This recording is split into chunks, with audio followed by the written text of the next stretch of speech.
ready for another lesson?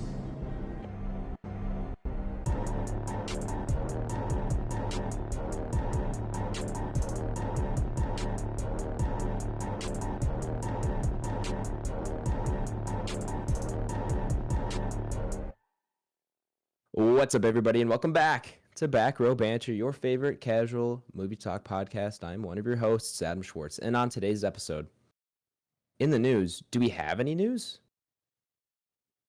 Do we, guys? I don't know.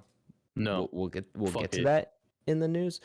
We do have trailer talk this week, Super Mario Bros. Trailer, and I want to I might solo talk on the Babylon trailer just for give me like 2 minutes.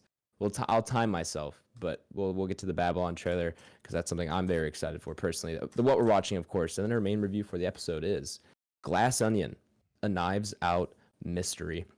But before we get to any of that today, I'm joined, of course, by inconspicuous Nathaniel Gingrich. What up, folks? I'm inconspicuous Nathaniel. You don't notice me. I'm just kind of around sometimes. That could be taken out of context, but thank you for introducing yourself in such a way. It fits. Yeah. I won't take it out of context. I'd never do that to you. Never ever. But things aren't that black and white, Nathaniel.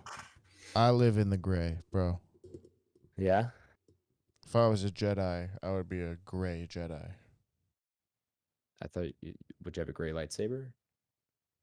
Yes. That'd be kind of cool. I always wanted to see a black lightsaber.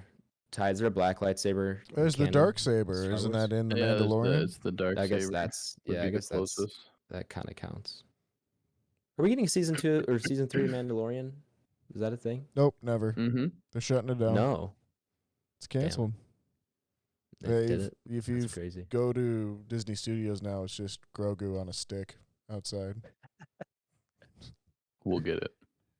Iger was like, nah, we can't be having this stuff anymore. Yeah. Bobby Iges back in the saddle. Yes, sir. Also joining us today, it's Ty with the candlestick in the study, Tyler Vidalis. It's none of your business what I'm doing with that candlestick. Anyone ever play Clue? These are some atrocious introductions, people. We're in a hot seat right now. I don't know how we get out of this. We're just getting taken out of context left and right. Well, it's you guys play a lot of Clue? It's a whodunit, you know? It's none of your business. If you want to find out, fuck around, you go find out. Come join Ty in the study. See what he's doing.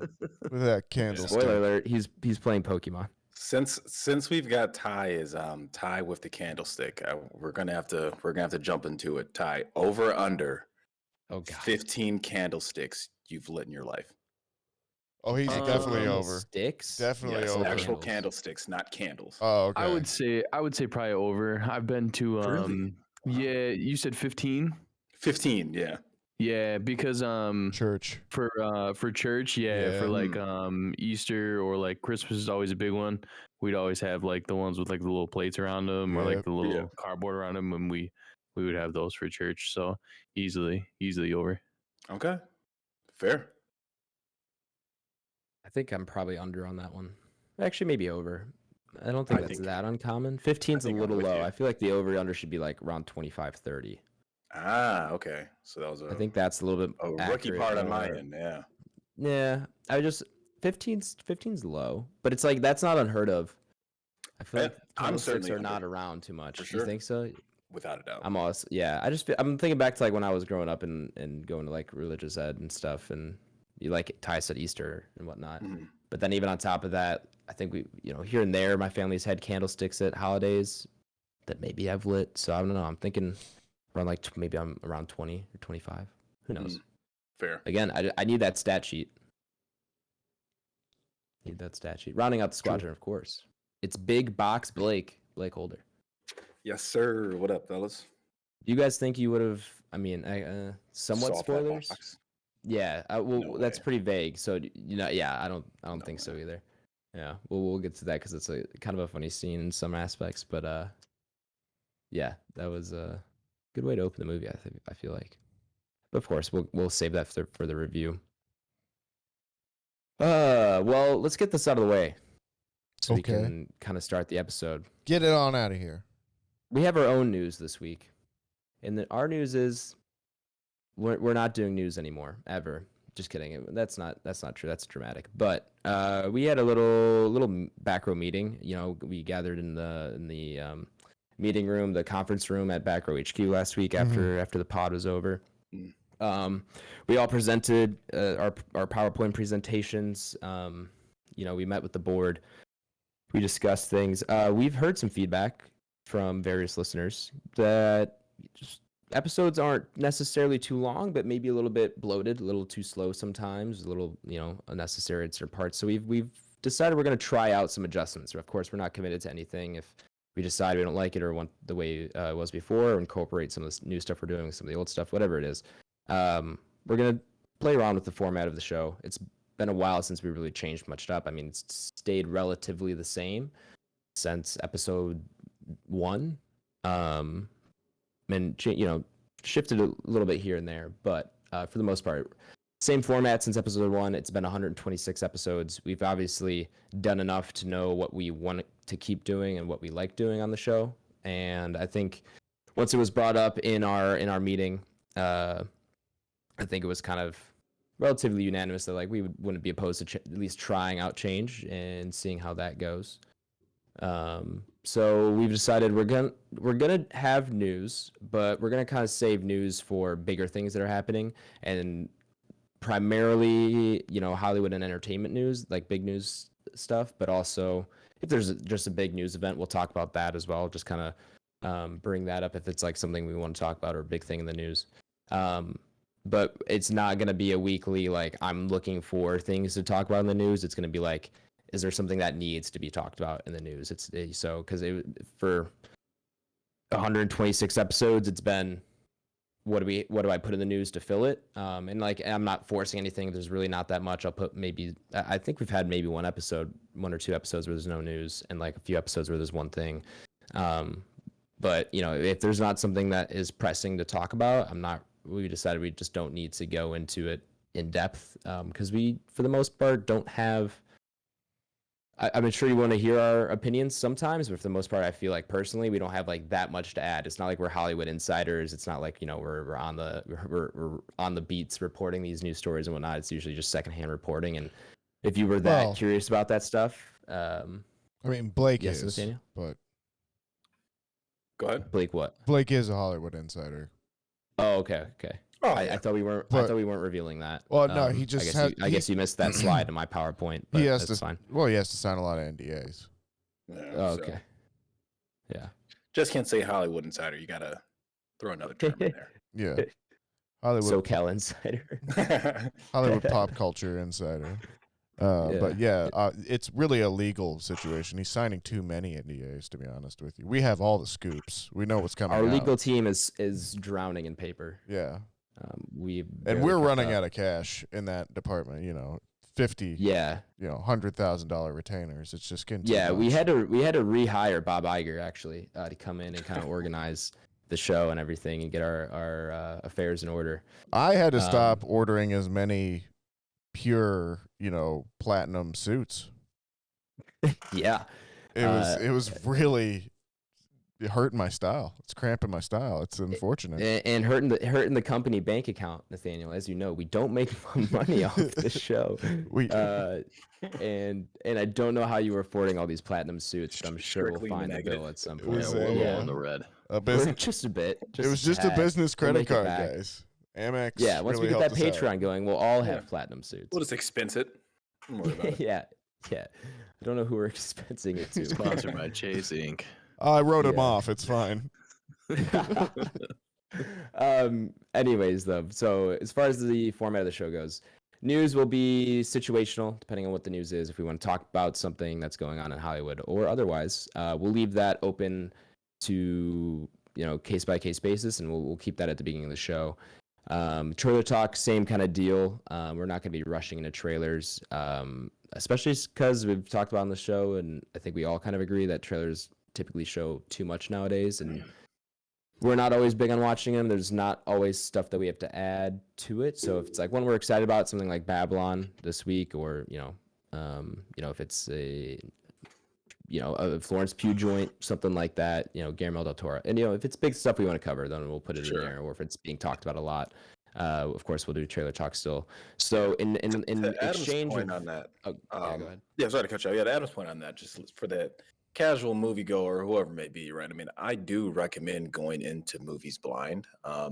That may not be the best for every movie, but there are certainly a handful of movies where the less you know going in, just kind of makes that ride that much better. So, like off the top of my head, I feel like I always go back to like Barbarian, but like that's like a prime example of that. You know what I mean? It's like going in, having no idea what you're watching, and then just kind of being thrilled for the ride. So, yeah, I mean, maybe that's not common. I'm sure there are a lot of people who do watch trailers and kind of look at synopses and things of that nature. But yeah, give it a try. Go in blind and see what you think. I mean, you say that, but I personally, from my experience, don't know a single time where going in blind has ruined anything. For sure. And in fact, like I feel like there's no situation where like I want to watch a trailer because regardless of what you see in the trailer, stuff is getting spoiled for you, and you have a kind of a preconception of what the movie's going to be. Whereas like, Midsommar, Your Name, like some of these films, or Green Room, some of these films have been done on Pod even, where like I just go in absolutely blind and like have no idea what to expect. I come out liking it that much more because I didn't have kind of a preconceived notion in my head of like what to expect.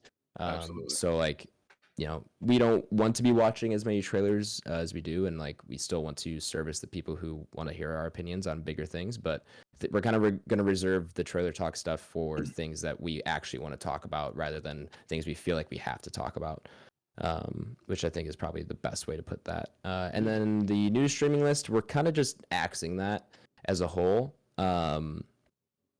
just because I don't know how many people were actually getting stuff off new streaming. I don't. Netflix sucks. Let's just say it. Yeah, we can Netflix. Yeah, I sucks. guess our biggest thing behind that is like you're gonna watch what you're gonna want to watch. Yeah, and you're gonna find things that are new, and it's kind of one of those things that it's a nice little surprise. If you see something that's new, then you might watch it. Yeah, and so to exchange for that, instead of new streaming, I think we're just gonna kind of sub that out for a little bit more in what we're watching, because I feel like, in my opinion, I think listeners, you guys would benefit more from hearing our opinions of the things we've actually seen than things that because it was the subjective streaming list, the things that I would, think you'd want to see. So I think it'd be, or at least I think we kind of decided it'd be a little bit more worthwhile to spend more time talking about the things on what we're watching, and kind of going a little bit more in depth on a few of those things than giving you just just me listing off a bunch of movies where you probably kind of zone out and aren't even hear what I'm saying. Because I'm gonna be honest, sometimes I just like, if I'm listening back to the podcast, sometimes I even do that because someone just listing out a bunch of names of movies isn't that entertaining, I feel like. So we're gonna cut that out. Obviously, if that's something you miss, hey, newsflash, I'm not getting sent these lists. They are public. If you want to know what's coming to the streaming services, what? You're welcome to search. Yeah, I know. Sorry, Ty. I know this is big news. I've been hiding from you guys, but you can just Google what I've been Googling for the past 2 years, which is new to Netflix, October, November of whatever year, and there are dozens of lists that pop up that will give you the information that you're looking for. But you said it's your list. Yeah, it's not subjective. It is subjective. It's my hand curated list of the lists that I go and search for. That's how that's been working out. But yeah, and then all of this is in exchange for not necessarily shorter episodes, although I'm sure they're going to end up being shorter because of this. But the feedback that we were getting was we want more review segment. We want a longer review segment because it felt like we were getting an hour of a lot of this, the news, the trailer talk, the news streaming was taking up quite a bit. And we feel like we should focus more and dedicate more time to what we're watching and to the review, because those are the things that I think from what we've heard back from a lot of the listeners is that that's the things that they like the most and want more of. And we are nothing but people pleasers here and want to give you guys what you want more of. And it's what I would like more of too. There are not every review is like this, but there have been some reviews where I would love to go a little bit more in depth than we do, and we just don't have the time for it. And hopefully now we are able to do that, which is going to be great. And by listeners who are giving feedback, we mean Papa Schwartz. It's Papa all Schwartz. It's all he's Papa always Schwartz. talking about how much he loves getting new streaming stuff or watching the review every week because he'll watch movies he would never watch otherwise. So Papa Schwartz is definitely a big proponent of that. But there were others, of course. Tyler sure. came back with a lot of feedback. What's my man's name from a few pods ago? Adam completely butchered his name. Oh, Bong Lord? Yes, that's what you called him. What was that guy's name though? I think it was Gang Lord. Yeah, something like Gang that. Man. Yeah, it was like Gang Lord 42069 or something like that. Gang Bang. No, yeah, that wasn't I hope, it. You know what? Bong Shout Lord, out- I shout out him. hope you and the Or fam are her. doing well. Shout out that Yeah. person. I hope you and the Should try to be fam are politically correct. doing well. I hope you guys enjoy the new changes. But I'm excited. This is gonna definitely bring a freshness to the show that I think is kind of needed. I agree. And Change of is course, we ultimately are the ones deciding how this show is formatted. So if we want to change it even more or go back to a little bit of more how things were, we're open to it. So and we'd also love to hear more of your feedback. If this is not something you want, let us know. Or if you want something else to be added, let us know. You can obviously send us an email to backrowbanterpod@gmail.com is the best way to let us know about that feedback. Yeah, I think overall change is scary, but ultimately change is good. Adapt, migrate, or die. Amen. That's what my old science teacher used to say. Yeah. Yeah, adapt, migrate, About or evolution? die. No, just in general. Oh, okay. So that was his I life like- advice? I like his style. Yeah. Gotcha. Was this philosophy class or? No, it was biology. Okay. The other one was my English teacher used to say, the only thing you have to do in life is pay taxes and die. agree with Yeah, I that. think that's pretty true. Sometimes if you're rich enough, you can find your way out of taxes. And if you're rich enough, you don't die. What? Anyways. Anyways. Little peek behind the curtain there, folks, for all of us rolling in the back row banter dough. We're here forever. In platinum suits. Yeah, I think now's a good time to just recognize that I'm pretty sure I stole the Platinum Suits joke from Weekly Planet, the other podcast I listen to. So just full disclosure there. So we're plagiarizing now, huh? Well, you Change know. comes in many not forms anymore. too. Yeah. We cited now. Now we cited, so we're good. Oh, okay. We cited the source. Yeah. All right. I'll put the bibliography in the episode notes. Yeah. Has it's anyone MLA ever been in format. trouble for plagiarizing? No. That was like a huge fear of mine, like growing up, and I was like, I don't even know anybody that's ever happened to. I had a essay in high school thrown out for plagiarism. Really? Yeah, it was about the book One Flew Over the Cuckoo's Nest, and I SparkNoted it, and I used the same themes that they wrote about in the SparkNotes version as example in my essays, and they were like, well, that's plagiarizing from SparkNotes, and I argued, well, those are the themes of the book. And I That's lost. what I was gonna say. I don't get on plagiarism. And Very valid points. I lost. So there you go. The man always crushes you, dear listeners. Yeah. There it is, folks. In freshman year of high school, this is the closest I would have come, and this isn't really. I didn't get in trouble for plagiarism, but I gave my classmate a worksheet at like the end of the semester, and it was like a worksheet from like the first or second week of the semester. So it was like from the beginning of the school year, and then it was like at the end of the semester, he wanted to turn it in before grades were due, and he was like, hey, do you just have this worksheet I can turn in? And I was like, yeah, whatever. I didn't think of anything of it, and I didn't think my professor or my teacher was going to go all the way back and see that he took it from me, and it was the same thing, because it was like a dumb worksheet that I think was like mainly done for completion points.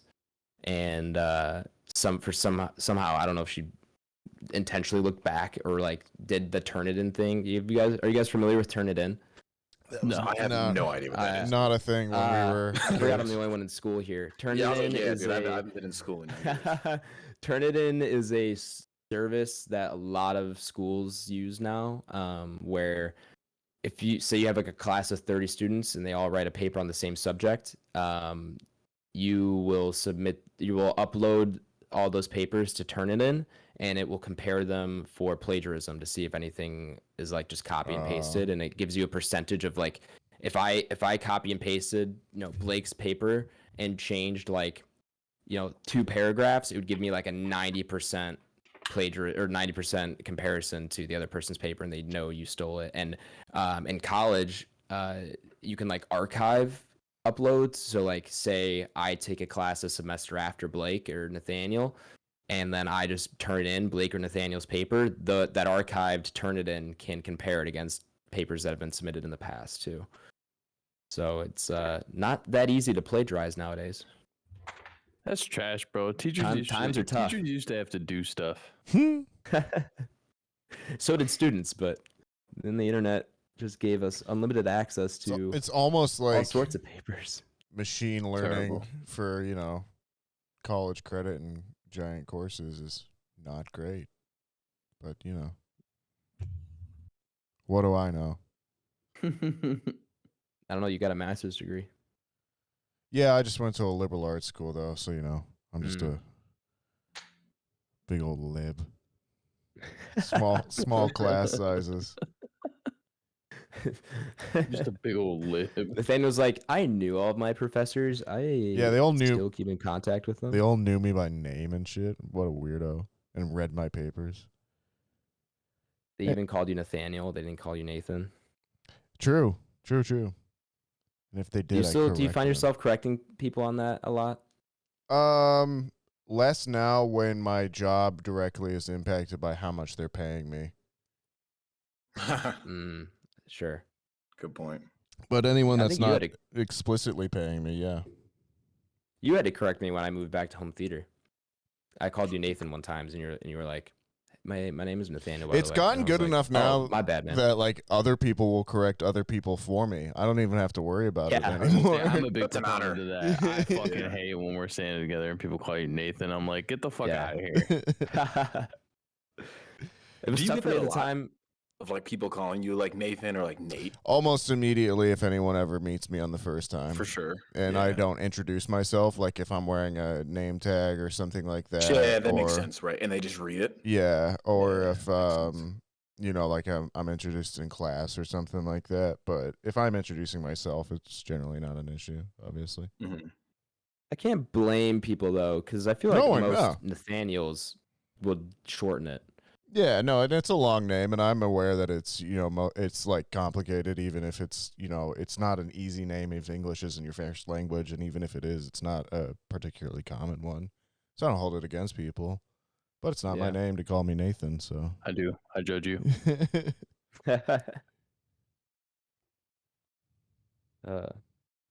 Well, I guess we can get into what we're watching. This feels early. Doesn't feel right. But if we're going to spend more time in this segment, we might as well start now. Well, did you want to talk your trailer? Oh, yeah, trailer talk. I totally forgot. I should maybe look at the show notes. For a second, I was like, man, I'm... Well, I'll be honest, these changes, I was like, these all sound good. And then I thought about it. I was like, this means the show notes are going to take half the time each week. Let's go. Because every week was... scroll through like a dozen or 24 pages of news stories and select the ones that were good. Especially if we like skip a week, then I have to go back 2 weeks or it's even longer. Every 4 weeks, I have to go find new links for the new month of new to streaming. And then every week from there on, go in and look at the lists and whatnot, and then go find the IMDb page. So it's severely cutting back on the pre-production effort, which is somewhat appreciated. I don't want to make it sound like I wouldn't be doing that anyway, or wouldn't continue doing that because I wasn't really complaining about it, but it was a nice perk of this change, which I will accept. Here at Back Row Industries, we've streamlined our listening process for you, our listeners, who we care about immensely. And we're proud to introduce Back Row Plus, our new overhauled listening platform. We've taken all your criticism under advisement and come up with a new dynamic idea to get you the newest back row information. Please join us as our rollout starts this week. Subscription starting at $17.99 a month. I think we should have an ad version that's like $17.50. You save like 50 cents. Oh, there you go. You know, it's like that pricing scheme in like advertising or marketing or business, whatever you want. I don't know what this falls under, but like how you have like 3 options, and like you'll have the small option, which is cheap. You have the middle option and you have the large option. But like the middle option is not in the middle price wise between the two. It's closer to the large option. So that way in your head, you're like, oh, I might as well just go to the large option. Yeah. Or there's the other thing where like if you have 2 choices and one's more expensive than the other, you'll automatically assume the more expensive one is better.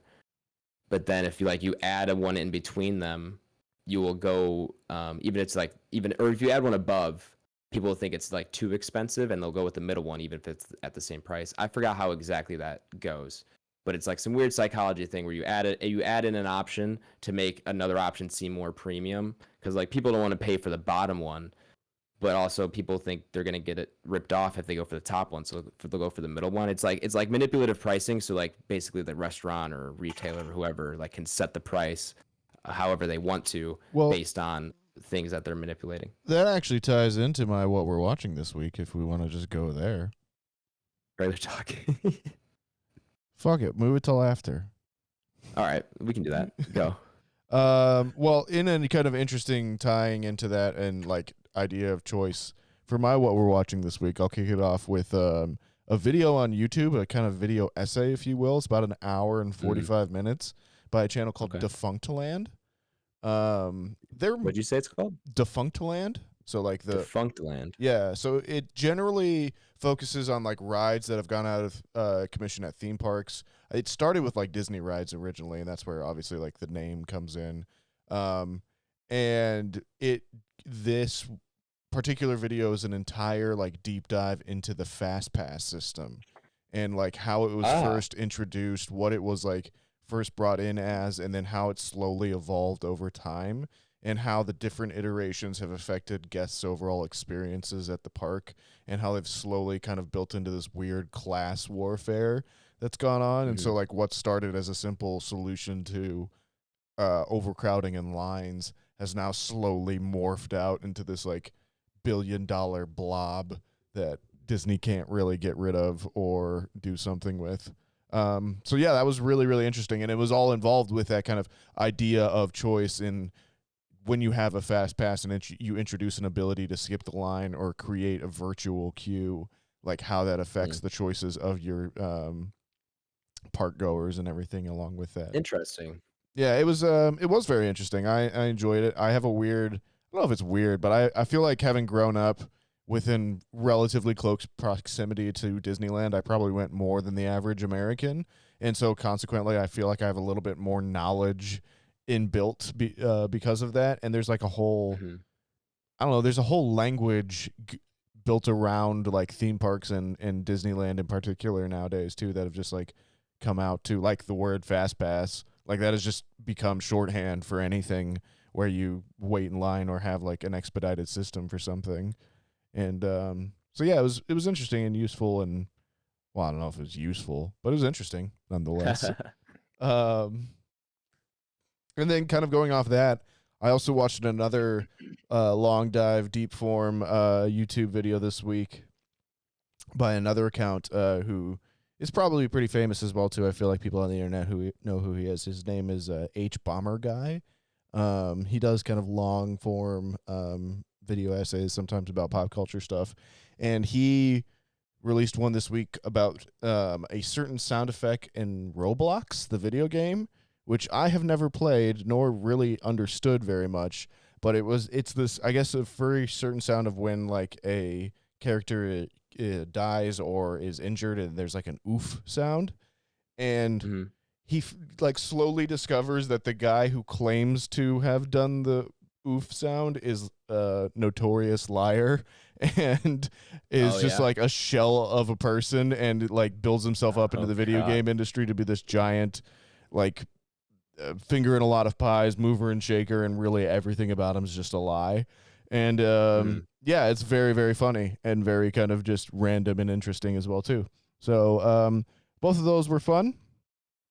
The other thing I got to this week was the Guardians of the Galaxy holiday special that was released on Disney Plus as well too.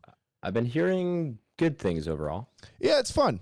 That's almost, all I can say about it. It's one of those Marvel specials, so it's 45 minutes or so. It's about the Guardians of the Galaxy. It's around Christmas time. It's just a fun little special to kind of get you in the mood, or also, enjoy more Marvel stuff if you care to at the time. I don't think it's like a super necessary thing to watch. Yeah, I can see Blake slowly moving further back from the microphone, but yeah, I don't think it's like a necessary watch or anything like that, but it's also one of the things where if you've got 45 minutes to kill and you just want something light to throw on, it's perfectly serviceable in that manner. Do we need more holiday specials? Is that a fun thing we want more of? I always like a holiday concept, special. I think it's fun. Yeah. But I don't know if I really want to watch holiday specials. I don't know how to. Okay. I don't know if I really care that much about the Guardians one. I might sure. check it out, but I think other ones would be fun. But if we had a John Wick holiday special, that'd be fun. I think if we didn't have everything else around it, it would be a little bit better as Blake moves his Groot into focus. So maybe this is him advocating for the holiday special. But possibly. I thought of it just because it had Groot as I see anything with Guardians of the Galaxy, but then I'm just watch that deep down. But yeah. I feel like it was adult Groot though. Right? Yeah, he's Or like is it young adult Groot? he seems more like a Is he in college? No, he's like weirdly got he's still got the baby head, but he's like a bulked out body now. Huh. So yeah, I don't quite know what's going on with Groot at the moment. I love Teen Groot, bro. You like Teen Groot more than he's got that. Yeah, he's got that fucking attitude. He's like, I am Groot. And he's like, whoa. Yeah, that shit was funny. Yeah. This one is very Drax and Mantis heavy, which Dave Bautista is again just proving he is weirdly versatile as an actor. Which maybe time to talk about the WWE school of acting, because it's starting to really pay off for some boys here. Dwayne's showmanship, man, it's crazy. Yeah, The Rock's the biggest star in the world. Dave Bautista's, able to do genre fare and big movies, and you got John Cena, killing it on Peacemaker as well too. Yeah. But yeah, and so let me talk about what other things I watched. Andor, I finally finished. Holy shit, that show is so good. Cannot emphasize I've heard nothing but incredible things. Enough Everyone that keeps saying how good Andor is worth your time in watching. As we lose Blake, but he may be back. That's a shock.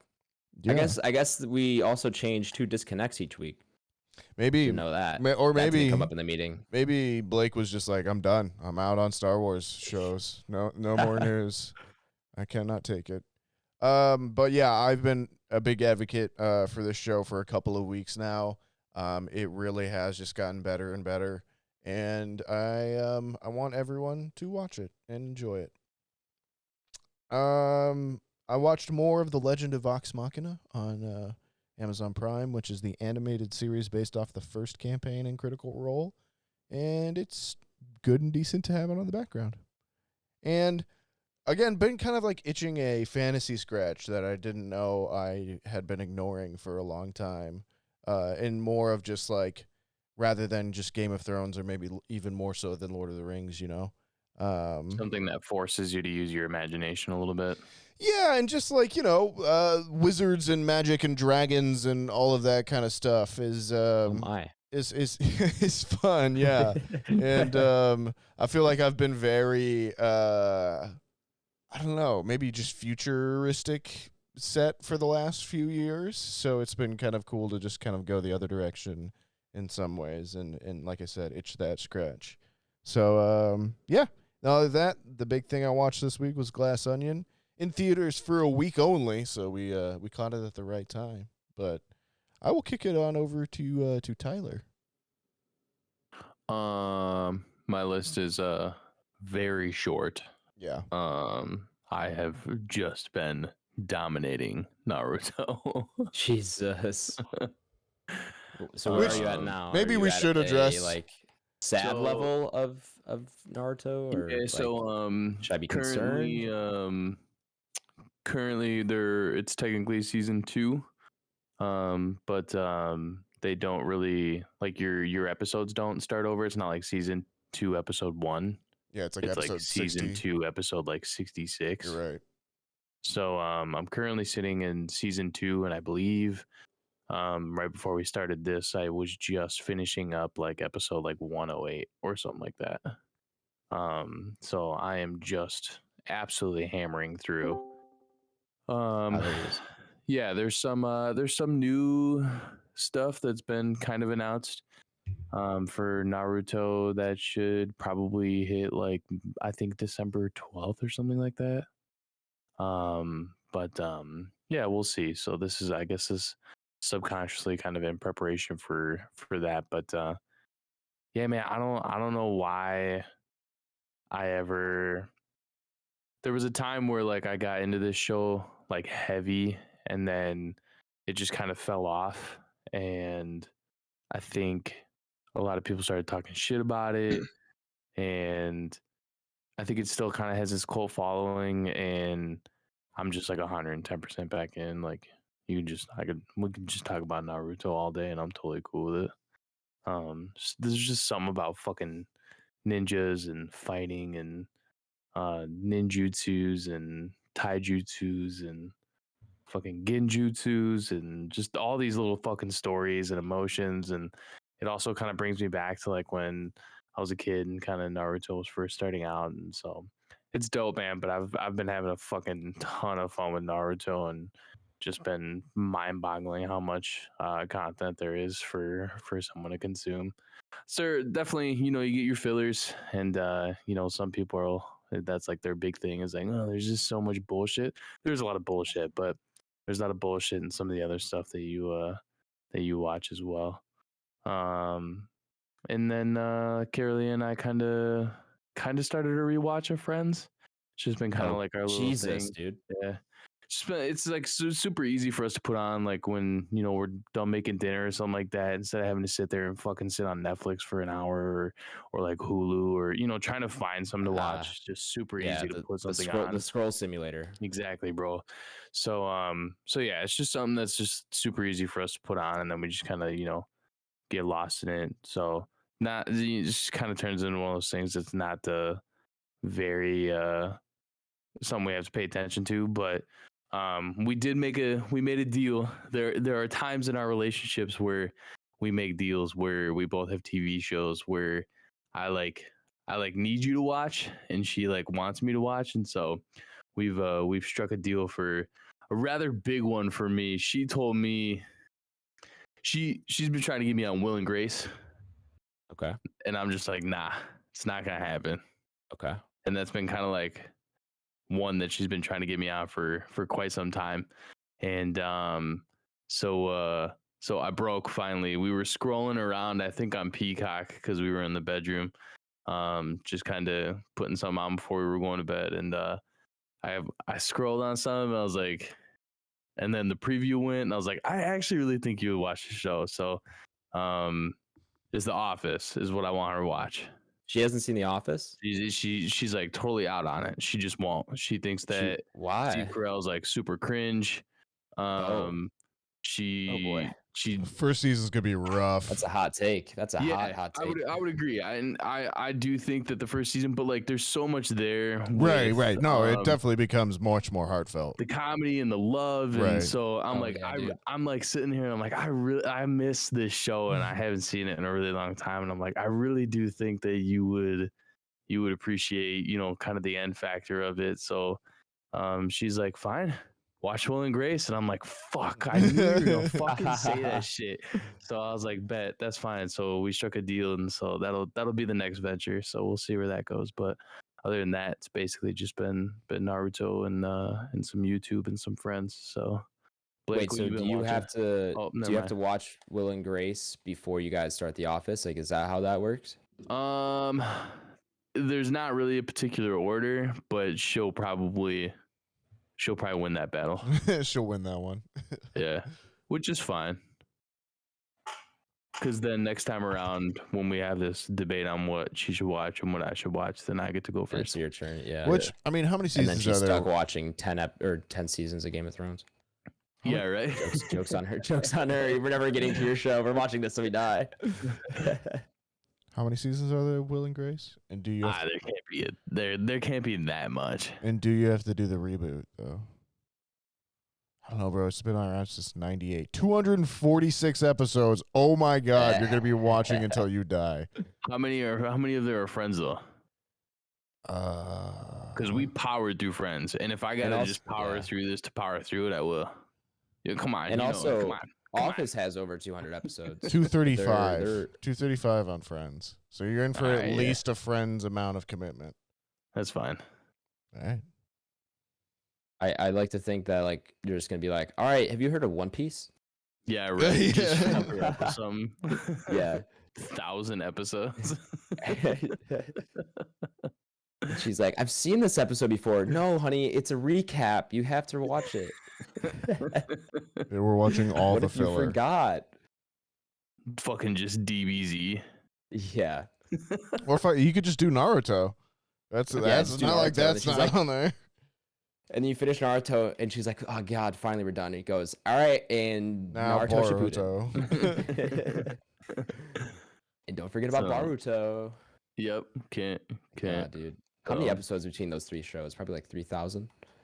There's a lot. No, I'll not get. that many. I'll try and get a number for you, but there's a lot. All right, yeah. There's too many to count. Well, the hard thing is like when you go look it up on Hulu, it'll tell you, it gives you the full number, but that's between dubbed and subbed. Gotcha. So you basically, whatever number's on there, you got to basically cut in half. I see. So if it says season 2, 108 episodes, it's really like 54. Yeah. So, all right, whatever. I'm done talking. Blake, what have you been watching? Yeah, no, all good, man. I don't have too much. Highlight I want to get to is I watched The Empty Man. That's something that was recommended by Nathaniel probably 2 months ago or so. It was on HBO Max. It's one of those lost COVID movies. It came out like, I don't know, June 2020 or something like that, when like nobody paid attention to anything and the world was gonna end. It's a horror movie. It was on HBO Max for like a bulk of 2022. The day I went to watch it after Nathaniel brought it up, it was taken off.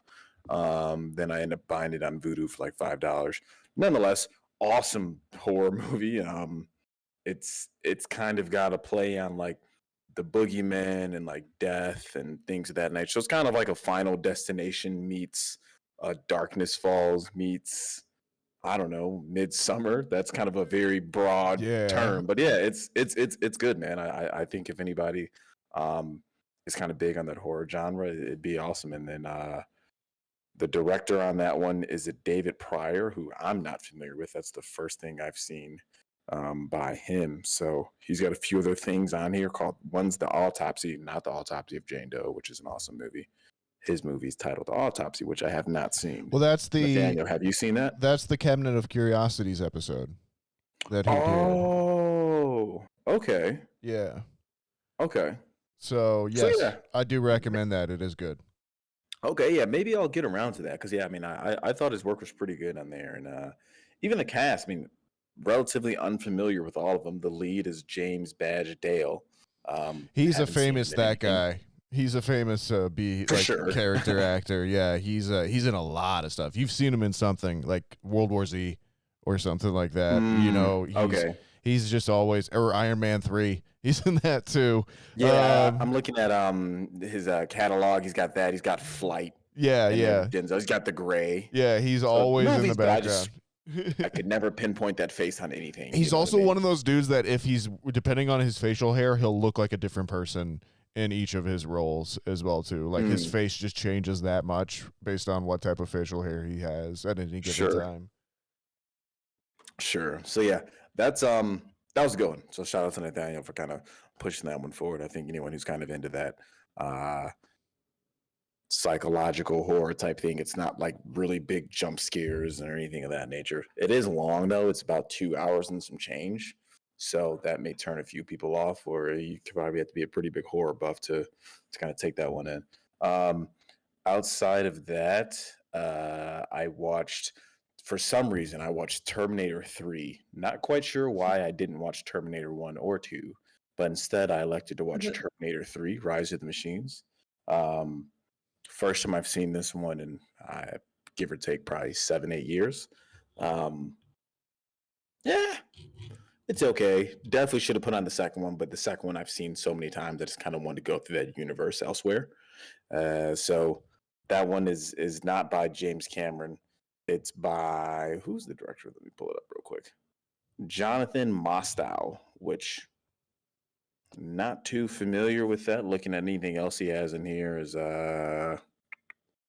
nothing I've seen, for lack of a better term. So nonetheless, it's okay. You just get Arnold Schwarzenegger in there. That's really all you're looking at. If you want to watch any Terminator movies, just watch the first one. If you want to watch one of the best sequels ever made, watch the second one. Outside of that, I started a show that I started. Started a show? Yeah, but so to my defense, though, I started it probably like 3 months ago or so, but I just watched one episode and never got into it. It's called Snowfall.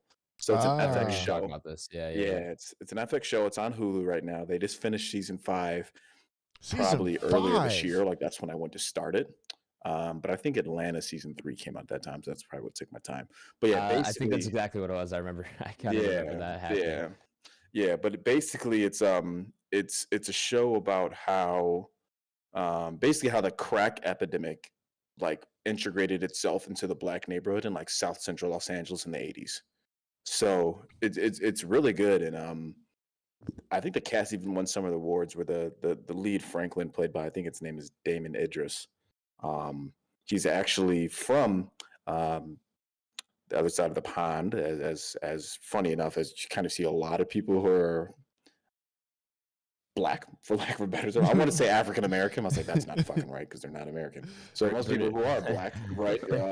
And you're just like, oh my God, and you hear him talk for the first time, and it's like, holy shit, he's not American. He's you British. Know what I mean? Yeah. And that's something I didn't know. So I kind of started following the show and watching interviews from him. But yeah, awesome show so far. I'm like episode 5, I think. But yeah, definitely. There's 5 seasons. Season 5 just aired. So this is into it. Yeah. So yeah, it's good though, man. So far, it's really good. It's kind of one of those things that I've had a handful of people talk to me about, friends, family members. My dad's seen it. My dad likes it a lot. My uncle was talking about it on Thanksgiving. There was kind of just some people shouting it around. So that's when I'm gonna try to dig my feet into and see if I can get some traction on that. And then outside of that, that's really a ton of YouTube, few episodes of Boondocks, which is always hilarious every time I put it on. Fucking just unreal, bro. Yeah, that show is golden, man. Dude, it's fucking wild. Nathaniel, have you seen Boondocks? I have not, no. No way. Adam, have you seen the Boondocks?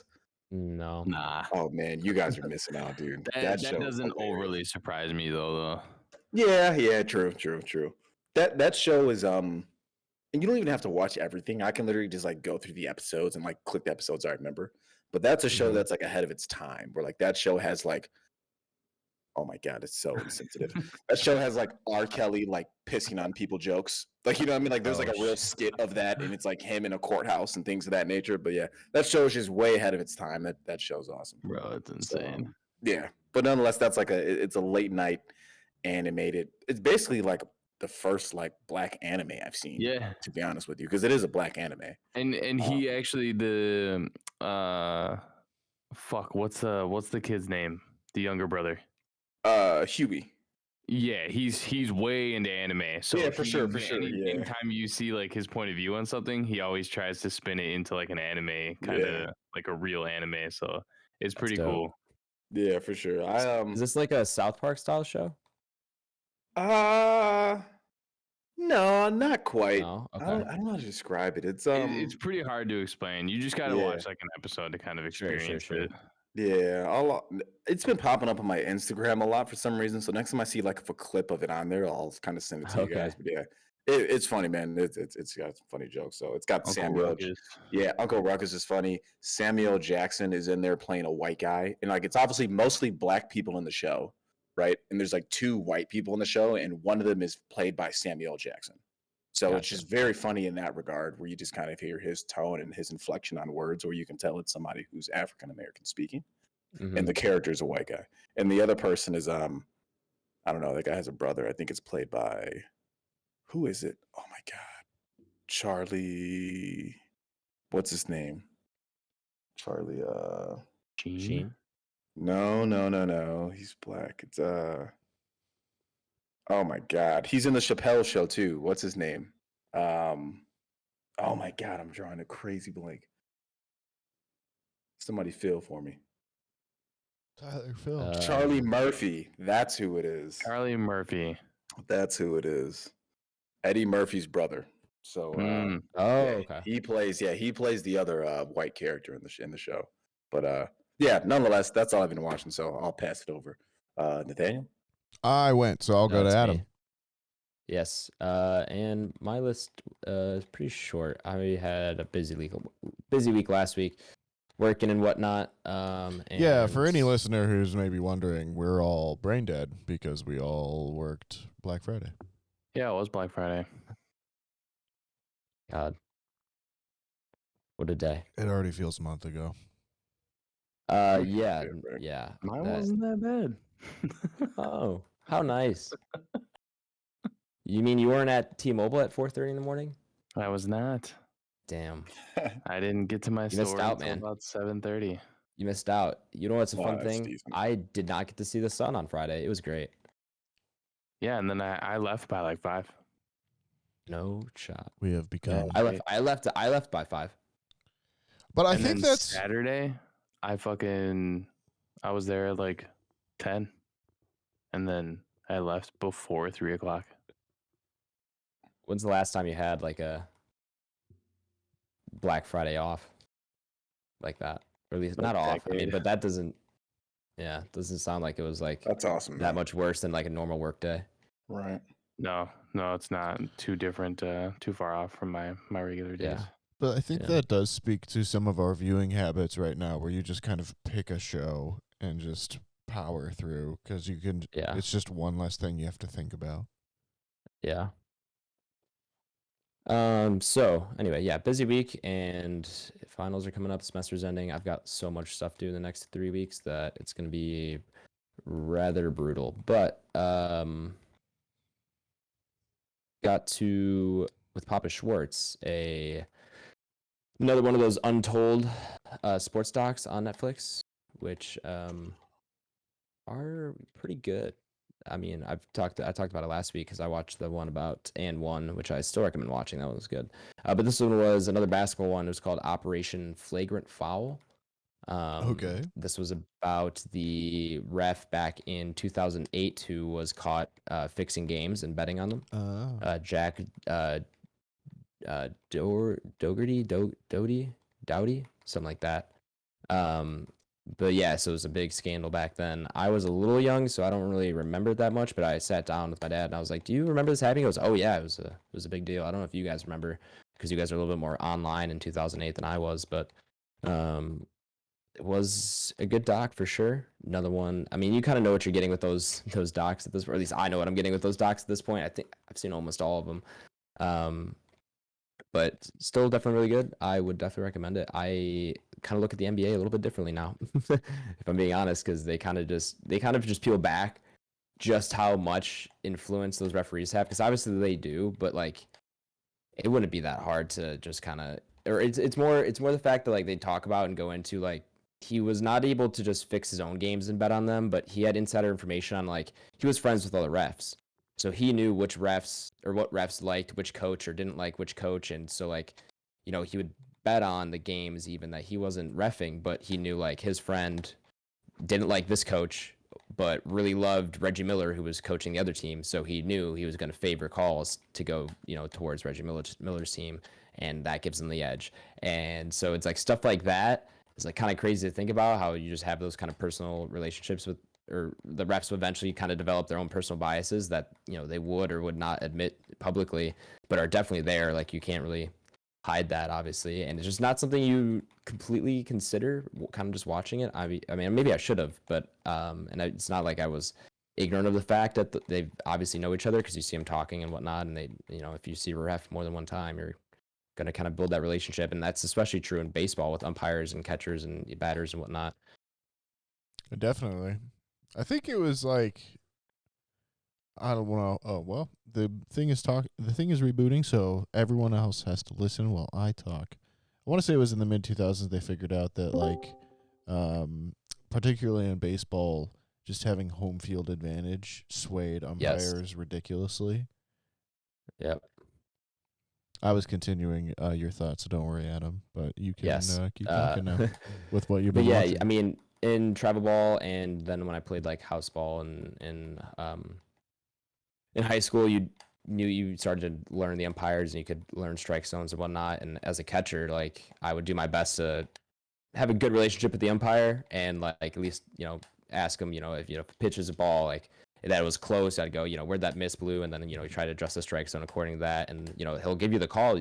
I from my experience, if you ask where you miss and you adjust for that, and even if it's in the same spot or just barely closer, they're gonna lean towards you because you've kind of built up a little bit of a rapport with them. Whereas like if you just kind of let things go or you get testy with the umpire, if they don't like you, they're not gonna give you those close calls.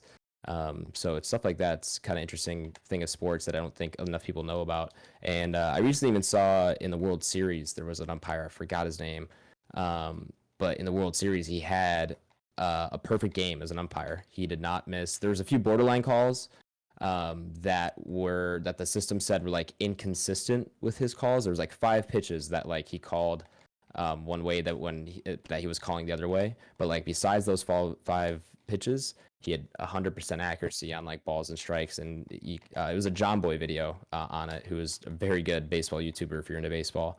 And he kind of goes into it and like shows you the pitches that he missed and like kind of shows you maybe the reasons why he small factors that maybe could have like thrown him off as to why he missed those calls, but then also like showing you the like really close calls that he had that you might not, a batter might not agree with, but then you kind of look back at it and it's like right on the line, but he got it down to the money. And so it's like stuff like that is really cool because umpiring not an easy job, not nearly as easy as it looks. Reffing in any kind of sport is just it's relatively grueling. I remember when I was like reffing like even just like very casual leagues of volleyball at the fucking bar. Oh sure. And people would just like throw a fit, bro. Yeah. I umpired one summer when I was 15 for like little league. So these kids were like 3rd grade, it's like 10 or 11 or something like that. And man, those parents are brutal. I'm like, dude, I'm 15 and your kids are 11 or 10 and you're getting upset about balls and strikes. It's just like I'm doing my best out here. But and at the end of the day, you're the boss. Yeah. Kiss my ass. It was always awkward all the time, bro. I mean, I couldn't say that to the parents. Yeah, obviously different. Different when you're getting paid as professional, right? Not a bar, but I was still getting paid. Okay. But yeah, it was always awkward if like the times where I knew I didn't have the best game calling, whatever, or I knew the coaches were like chirping me and I knew they didn't like you, but I had to go up to one of them and I get at least one coach's signature from the game. So like most of the time there's at least one coach that disliked me less or liked me, because I had some good games where I umpired, but there was some that I definitely messed up on. But there was one game that was pretty bad, and I could tell both coaches weren't happy. So I was just almost like, do I just not even get paid for this and just leave? Like I don't feel like asking either of them for a signature. But I just went up to the one that was tripping me less, and I just got that signature and got out of there as fast as possible. Anyway, Operation Flagrant Foul. Another good untold documentary. I think they're very enjoyable. Blake, you might get a kick out of those if you like those basketball ones. I think you all would like that End One documentary. For sure. That one was really good. But the other ones are good as well. I brought up the one on Marty Fish, the tennis player. I watched that. It was been a while since that was on what we're watching, but that's a good one. And there's quite a few good ones. There's Malice in the Palace is another one I think I brought up, which is like the fight in classic. Yeah, that one was good. So those are good docs, entertaining. It's fun watching those, or more interesting watching those, having taken my documentary class, because there's things I kind of look at or look for that I would not have considered otherwise, and like how they're choosing to tell these stories and do their reenactments and whatnot. And so it's kind of funny reading in between the lines, though. But for the most part, it's not like they're that dishonest. I don't think it's that, but you could tell there's heavy influence in the directing of these interviews and whatnot, that just kind of make them more dramatic, and that plays in with like this down to like the cinematography and like the sets they've built for these people to have their interviews at. It's pretty interesting kind of when you look behind the methodology of all that to like get these like super intense documentaries about things that were intense, but like not to the degree that they kind of play them out to be, because they really do make these things like life or death scenarios a lot of the times. And I'm sure sometimes it's, that serious for people, but they just kind of do a good job of bringing that out more, which, if you look at the journalistic documentarian ethics, it's like, is that okay? You never, might be worth discussion or debating and discussing. But anyway, that's really it for my what we're watching list, which means it's time to get in to the main review episode. One thing I actually have to mention, because Papa Schwartz wants me to. Thanksgiving night, I watched the movie Enchanted with my family, the original one, because they wanted to rewatch that one before they watched the new one that just came out on Disney Plus. Sure. Are you guys familiar with Enchanted? Amy Adams. Mm-hmm. I think I saw Enchanted on a Thanksgiving when it came out. Yeah. Yeah. Also, good movie. It holds up. I enjoyed my time, because that was one I liked as a kid. It's a musical. Like base plot line is it's like starts out as like an animated movie, and like there's like basically like Prince Charming kind of thing, and then like this princess who's like basically a Disney princess. Mm-hmm. But then it's an animated film, and then it turns into like she's basically sent by Malevolent. Is that her name? Maleficent. Maleficent. That Malevolent's the movie about her. Anyway, an equivalent of Maleficent kind of sends her to the real world, and so it's like she has to learn how to be a real person, not a fairy tale princess. So it's kind of interesting. It's Amy Adams. Okay. So it's pretty good. Fun movie for what that could be handled pretty poorly, and the music's pretty good. Soundtrack's not too bad. So my dad turned to me. He was like, "You better put this on while you're watching." All right, Dad. Whatever you say, Papa Schwartz. All right. But yes, main review segment here. Welcome, listeners, to the main review segment of the podcast. We're gonna go ahead and review Glass Onion. Nathaniel, if the listener here is new, or maybe they've just forgotten, can you give them a rundown of how the review segment works? What up, folks? If you're new, or maybe you've just forgotten, or maybe, our new improved format really just threw you off there. Our main review segment is familiarity here. Yeah, it's broken down into two sections. There is the non-spoiler section, and then there's the spoiler section. Pretty self-explanatory. In the non-spoiler section, we'll go over the movie's IMDb page, who wrote it, who directed it, who stars in it, and the plot summary itself. We'll see, go around the squadron, see how we all feel about it, then see if we will rank it. It has to be, or not rank it, I'm sorry. Decide if we will recommend it. It has to be a yes or no. There is no nuance on the internet. From then on, it's going to be spoiler time. We'll go into our deeper thoughts on the movie, go over any big spoiler points, and even if you don't want to have it spoiled for you, do come back and listen to our Entropy list, where we will rank it up on our big list of everything we've watched on the podcast ranked. God, I got myself confused doing that there. I think the streamlined format's throwing me off as well, too. But that being said, Adam, tell me about Glass Onion, a Knives Out mystery.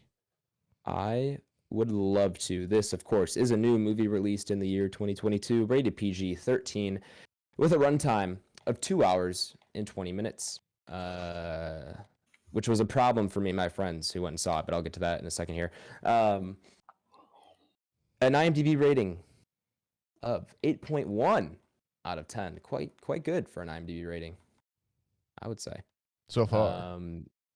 Directed by, they're lost. All right, written and directed by Rian Johnson, the auteur of the film, who also wrote and directed the first one, Knives Out, when did that come out? 2019? Yes. Yeah, that sounds right. Yeah, something. I think that was pre-pandemic for sure. It was. Yeah, absolutely. But like not by that much. So I think it was around 2020. I think it was holiday, or holiday 2019. I think that's what it was. Anyway, written and directed by Ryan Johnson, starring quite the cast here. We have a core group of 8 or 9 characters here. So Daniel Craig returns as Benoit Blanc, your favorite detective. Edward Norton, Janelle Monáe, Catherine Hahn, Leslie Odom Jr., Kate Hudson, Dave Bautista, Jessica Henwick, Madeline Klein, and Noah Segan. I think we'll probably leave it there, as there's obviously there's a bunch of cameos this time around, which I don't remember being as prevalent in the first one. No, that feels like a Netflix edition, doesn't it? Yeah. So a bunch of cool cameos, but that's kind of our main group of murder mystery. I don't know, players, people, suspects, victims. Speaking of which, whodunit is just one of the great words. Yeah, it's a classic whodunit. It's one of the great words in the English language. I do like it. It's fun to say. Mm-hmm. Is it all one word or is it hyphenated? Yeah, no, it's all one word. It's WHO. Yeah, it's like D-U-N-N-I-T. It's a D-U-N-N-I-T. Yeah, that is fun. Good word. I'm a bigger fan of more of a who done did it. Mm. Oh yeah? Yeah. Is that going to be the third one? Maybe. Who done did it? A Knives Out mystery. Who gone up done it? I feel like Who Done Did It is going to be like the scary movie of like of Knives Out. You know, like if they're doing a parody of Knives Out, it's going to be called Who Done Did It. Anyway, the IMDb summary reads as follows. Oh, wait, pause. Here we go. Reads as follows. Famed Southern detective Benoit Blanc travels to Greece for his latest case. You know what? I will give this one a pass, because of course that we know that's what this movie's about. It's a sequel to the first one. We know Daniel Craig's back. Like none of that. The only information that's new there is Greece. Yeah, this kind of happens in Greece. It's on an island. Because of course you've got to isolate your characters. It's a key point to a whodunit, right? Sorry, who done did it? Sorry, Ty. But to kind of give you more there, I'm going to give that one a pass because as you said, it is a whodunit. We don't want to spoil too much at the beginning here, but I'll give you as much as I can before I get into dangerous territory. You have Benoit Blanc. He's in between jobs right now. Obviously, he can't really work tough murder cases. There's not a lot of murders going on, and we all know the pandemic slowed the murder rate down. So he's kind of just chilling like we all were during the pandemic, taking baths, playing Among Us, all sorts of things. And he's invited to a gathering of sorts, like I would say it's a dinner party, but like a rich person dinner party. Would you say it's a retreat? Yeah, kind of a retreat. Yeah. I think that's a good word for it. It's kind of like a billionaire's dinner party. So imagine Mark Zuckerberg and all of his cronies getting together for their yearly get-together. And, of course, there's a murder afoot, and it's Benoit on the case. I think that'll do it. I don't know anything more. It feels like we're going into dangerous territory. Of course, this is... No, yeah, that's good enough, I would say. Spoiled for you. Yeah. So... non-spoiler thoughts here. Of course, this is our first time for everybody. No one's seen it. Has anyone seen it twice or anything? I'm assuming not. No, just once. Who watched the first one before watching this one? Because I did not have the opportunity to. I did not get. I thought of doing it, but I didn't get to it. Yeah, I did not either. I don't know if Ty has. He has stepped away from his camera, but we'll get his thoughts here in a second. I ended up seeing this Friday night it came out. So I worked a 12.5-hour shift, but it was kind of, since I got off at 5, I was like, I do have the night. Like, as long as I'm awake, I can do something. So my friends want to hang out. It was kind of my last opportunity to hang out with them before I'd head back to school. So I was like, well, you guys want to go see this movie? Because I knew I was going to either have to see it Friday night or Sunday night when I drove back, or Monday night, which did not seem fun because I was going to be really busy. So I was like, let's go see this movie. And by the time my friend was off work, the only showings were like, it was either he had to rush to a 9:15 showing at Streets of Woodfield, or we could wait to the 10:20 showing at Randhurst. These are, of course, AMC theaters local to Back Row HQ, and we were like really debating it. We almost didn't go see it because of the 2-hour and 20-minute runtime. I was like, we're gonna get out at midnight. I'm exhausted. This is not great. But we decided to wait for my friend to get off work because it was basically either me and my other buddy go see it, the two of us, and then we just meet up with my friend Owen afterwards. Or sorry, no, probably like Noah 6. I don't know what Noah he would be. Yep. But okay. So it was either meet up with him afterwards, and we just go see it ourselves, or we wait for the late showing. We just decided to wait. So got to the theater. Grandhurst 1020, had a good time. Although I will say, I have I guess a small it's no Waz telling anyone to shut up in the theater and getting in a fight kind of story. But there was a group of high schoolers, it seemed like, that had like, there must have been at least a dozen of them because they had almost an entire row to themselves, like a huge group. Which I was like, okay, whatever. I just hope they're not going to be annoying, which they weren't. They were quiet for the most part. But at the end of the movie, I get up and I look at their aisle.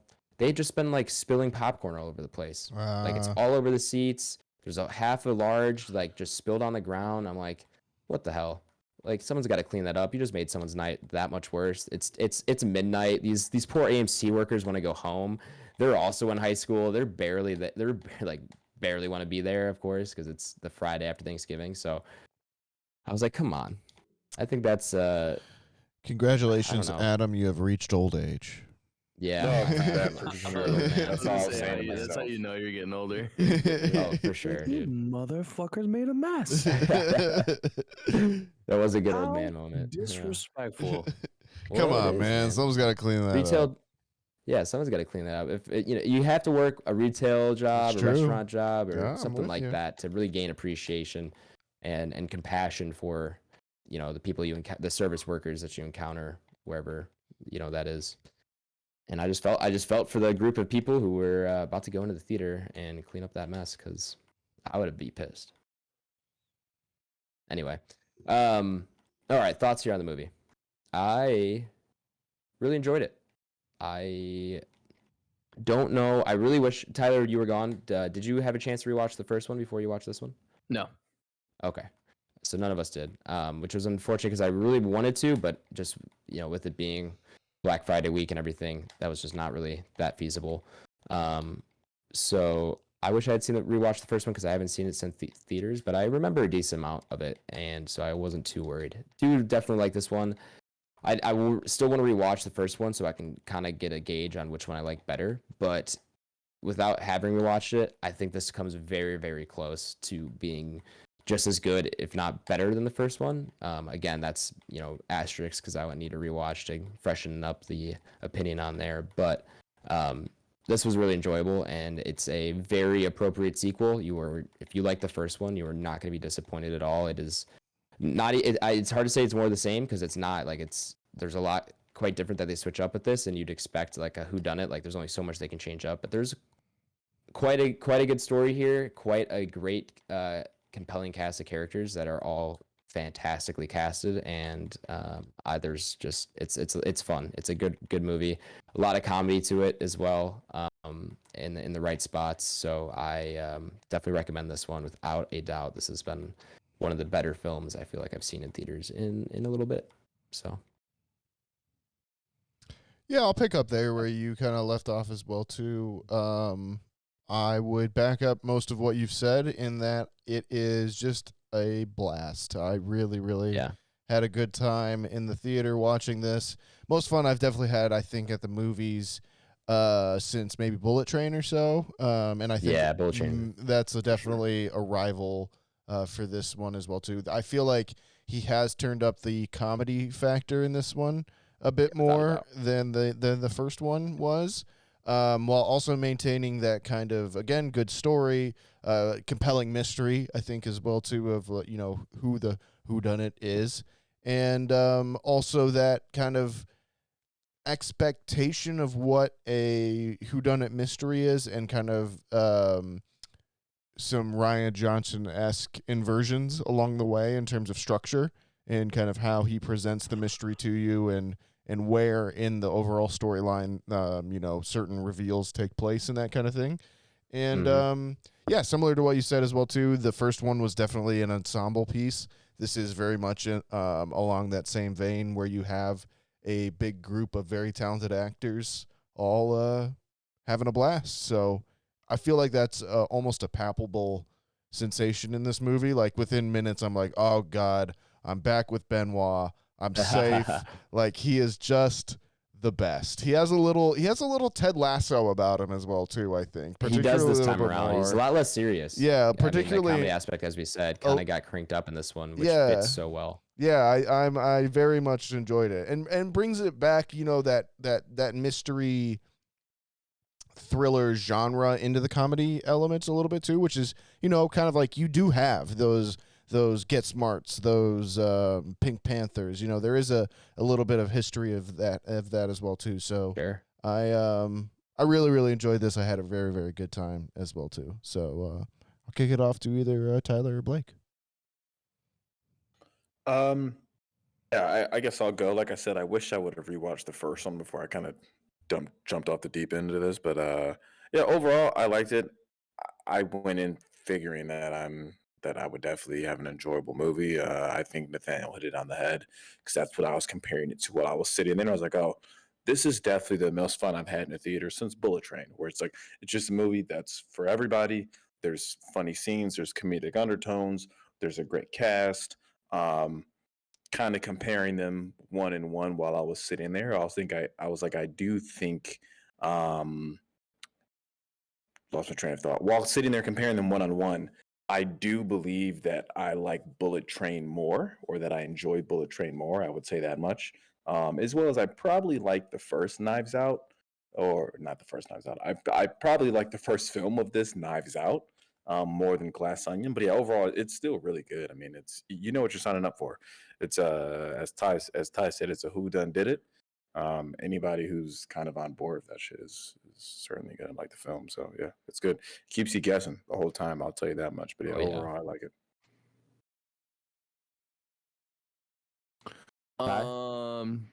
Yeah, you know, I think we're all kind of on the same boat here, same yacht. But yeah, man, I also find myself having quite a bit of fun. I actually went and saw this like probably right before we started. So you're fresh. So I had a 5:10 showing. So we got home right around like 8. So I'm probably we meaning you and Kara, Leah, saw it together. Yeah, we both went. Yep. Yeah, she had expressed that she wanted to watch this one once she found out we were doing it. She enjoys Knives Out. So yeah, we both had a little bit of fun with this one. There was a small child, probably like 3 seats down, who should not have been in the theater, and he was kind of rustling around. And then I gave both of his parents the dirtiest fucking look I could muster up. Nice. As in, you better shut your fucking kid up, or you and me are gonna go have some problems. Or some words about how you should just not have your fucking 3-year-old in this movie. Oh, that young, jeez. Oh yeah. And then they also had their baby, nice, who was quiet, didn't didn't even hear the baby, but like still, fucking find a babysitter if you want to have a date night, or just wait till the motherfucker comes out on Netflix. Yeah, for real. That's just an expensive babysitter too. It's just fucking stupid. So yeah, I had a lot of fun. Carolee had a lot of fun. Couple of little things that I could, you know, have my little gripes about, which we'll get into. But overall, we're both a recommend. Cool.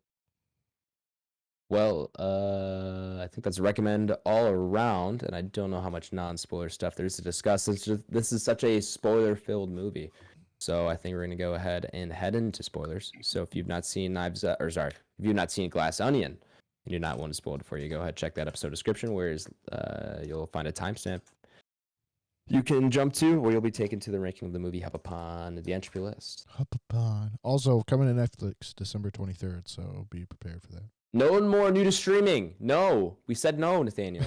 I meant this movie. All right, fine. I'll give it a pass. Thank you.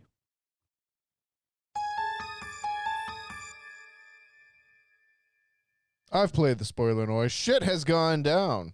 Shit goes wild. Holy crap. Yeah. I want to get one thing out of the way first. Now, of course, this film, cool title, Glass Onion. What does that mean? A Knives Out tale? I know what that means. I propose an alternative title to this film. Which is Knives Out 2. The Janelle Monáe Show. Okay. She's incredible. Absolutely incredible in this film. Steals the entire show.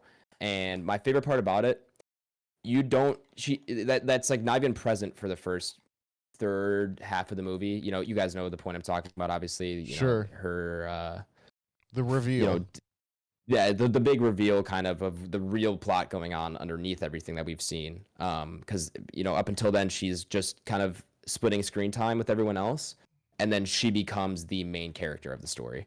Well, I did want to ask that. So how did you guys feel about that going into it? Did you feel like, because that kind of like acceleration point where he's like, well, now let's get into it, comes at about the like halfway point, I feel like. And it just me as the audience member was just like, ooh, okay, I see where you're going, you know, Rian Johnson. But I'm curious how you guys felt about that as well, too. Because it's a similar thing happens in Knives Out, where you kind of figure out what or who the murderer is or how the main character died, or not main character, but the murder victim died fairly early on into the plot. So it's interesting to see him backing that up again, obviously. But I was interested to hear your guys' thoughts on that as well, too. I loved it. I think it's just great storytelling because you can never really guess that kind of thing. That it's just all about selecting the information that you present the viewer, and so he just keeps so many things very well hidden, and it's very a clever reveal as to like you never guess. You're not told that the Andy, the character that dies, you're never told she has a twin sister. So why would you ever expect Janelle Monáe to not be Andy? Right, for sure. And you know, so it's just stuff like that is, I think, really smart. And I'm sure it's like a little reused from Knives Out. Of course, there's a kind of a reveal in that one too, as you mentioned. But I have no problem with it. I think it's great. I think it's just really well done. I don't think it's I don't feel like it's reused or anything. I think that's a feature of this Knives Out trilogy. I think is what they're building to. But Knives Out series now is that it is the whodunit, but just presented in this kind of different way in some way. We're actually we're getting another one to finish the trilogy, but there's actually 6 anthology films in the works. Oh, really? Yeah.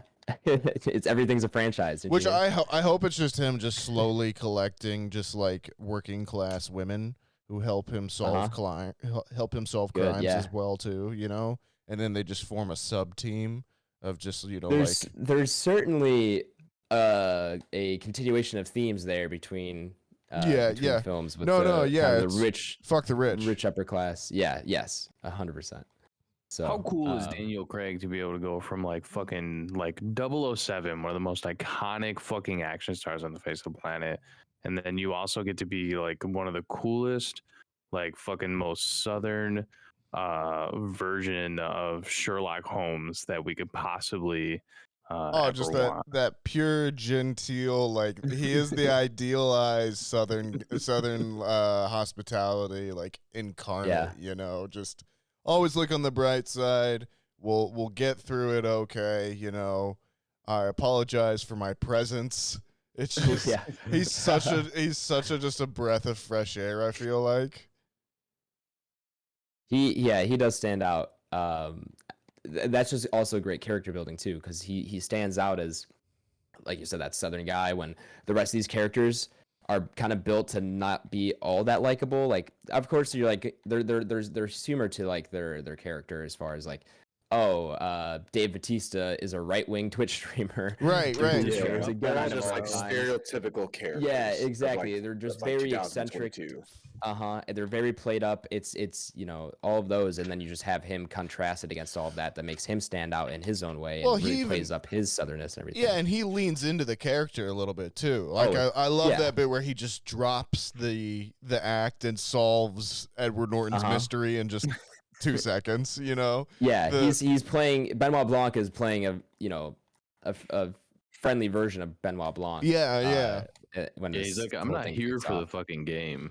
Like, I'm an actual detective. Well, I'll be the first to admit, like, when I first saw the trailer for this, I was a little bit more skeptical than I was of the original, when it came to theaters. And I thought, I think we even covered it on the podcast. They just kind of backed up the Brinks truck to Rian Johnson, Netflix, that is, to make this trilogy, or to make these other two films. I think he made like $450 million or something like that. Like, it was quite crazy. A bit.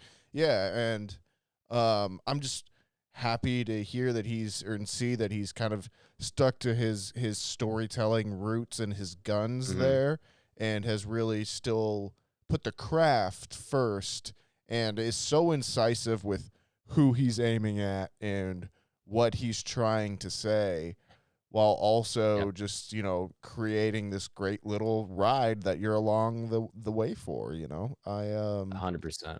It's just, it feels almost like a throwback in some ways to the way movies used to be, when it wasn't just such a, business, I guess you could say, in some ways, which is ironic too, considering, he made a fuck ton of money off this and is openly targeting rich people. But, about to go build his own glass onion. Right.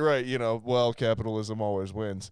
But yeah, I will watch as many of these as they will make. Like, he's a golden retriever incarnate, with a foghorn leghorn accent, and it's just a blast. Yeah, I would agree. I think this one falls short a little bit of Knives Out. I think Knives Out has a little bit more substance to it. Okay. I think Leah and I were kind of, when we were walking out, we were kind of, a couple of my biggest things that I think were a little bit drawbacks. I think that looking at both stories, or both mysteries as a whole, Knives Out left a lot more on the table for you to kind of find out, or for you to kind of figure out. Whereas this one, you could automatically see where it was going. You kind of figured it out at one point, to who was doing what, and like Edward Norton's character, you kind of figured out that he was automatically going to be the bad guy. You kind of figured out that, like, it was kind of him behind the curtain. So it was a little more blatant to see in Glass Onion, for me at least. Yeah, that brings up an interesting question in my mind of, like, if you had the two scripts in front of you as a producer, and they were written, and you could choose which one would you do first, I feel like you would pick the Glass Onion script to be your introduction to the Benoit Blanc character, because for the Knives Out one, where with Knives Out, you don't know what side he's on, more or less, for through more of it, and you have the Ana de Armas character to, like, be your other point of view character earlier in the film, whereas this one, you already have the familiarity with Benoit, and he and Andy are kind of on the same side a little bit earlier as well too. I think that builds a little bit more into what you're saying, and just audiences know, and now a little bit too, what to expect and everything. So that does, but I don't disagree with what you're saying in any way, Tyler. No, I think it's a really good point to bring up. I think the other thing too that kind of made us fall off a little bit, and like I said, like, this is still like a huge recommend for me, and I had a ton of fun. I don't know if it's the precursor that I know this is coming to Netflix, but it just, like, I don't know, it was just kind of at the end. I like when they were sitting on the steps and, like, everything was blowing up and he's calling her a child and everything like that, and then she's just like, well, your product, like, burnt the Mona Lisa, like, that's your downfall. Just something right then and there, I was just kind of like, this kind of does feel like a Netflix movie now. And interesting. It was only that little piece that kind of wrapped it up at the end, where I was like, was it just the CGI of the fire? Because it was rough. I'll give you that. But I really don't, because there's obviously been more rough stuff that I've kind of seen. I don't know what it was. It was just kind of like this feeling where it's like, I could have easily been at home watching this in my living room, and probably achieved the same amount of fun that I had. That's I still interesting. Had a ton It's of like fun. it's like it broke the suspension of disbelief, but like broke the suspension of disbelief halfway, so that you were like removed out of the theater, but not removed out of like you were watching content almost. Right. You know, it's a kind of an interesting level that maybe Netflix has brought to this whole thing nowadays. But I don't think it took away from the movie at all. You know, I still had a ton of fun, and I don't think this is one of those movies that is really going to be hurt by it being on Netflix so quick. Whereas like some movies, you know, we would say throughout the pandemic, like this was made for like a silver screen. Like if we saw this on the big screen, it would have been 1,000 times better. I think this is good to the point where it doesn't really matter where you're going to watch it. You're going to have a blast either way. I disagree a little bit with that. Or just before you jump in, Blake, I will say I disagree a little bit with that. I feel like seeing it in a theater, I was definitely in certain shots like, oh man, I'm glad I'm seeing this here, and for certain pieces. But I'll also say, Tyler, I do agree with you, and I do kind of like that they went with the burning the Mona Lisa. It reminds me of Inglourious Bastards, where it's just kind of like that. We're now out of that reality within it, and this is what's happening now, and I always find that a little bit fun. But I'm sorry, Blake, you haven't even gotten to weigh in really yet, so go ahead. He's got food in his mouth. Do you guys burn the Mona Lisa? Oh yeah. Oh yeah, just for the line. It was kind of hard to watch that, even though it obviously not actually burning, but I was like, oh my god. Yeah, no, it is that little bit of like, oh okay, yeah, we're doing this. Yeah, I think that's a tough call. You know, like all the other stuff, maybe I'm cool with, like the piano and everything like that, like whatever. It's the fucking Mona Lisa though. But even having the sack to call that into question, like I love that the film makes that choice. 100%, you know, like that it does go there, and yeah, fuck it, burn it. Why not? Like you are just at the end of the day, it's just a movie, right? So yeah, 100%. Yeah.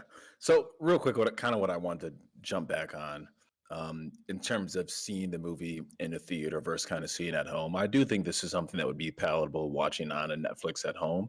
But there are some pros to seeing this in a theater where, like, I mean, there's just scenes where like the entire theater's laughing, right? When characters have certain lines and things of that nature. So that's stuff you kind of miss while opposed to like watching it at home by yourself or with a significant other, things of that nature.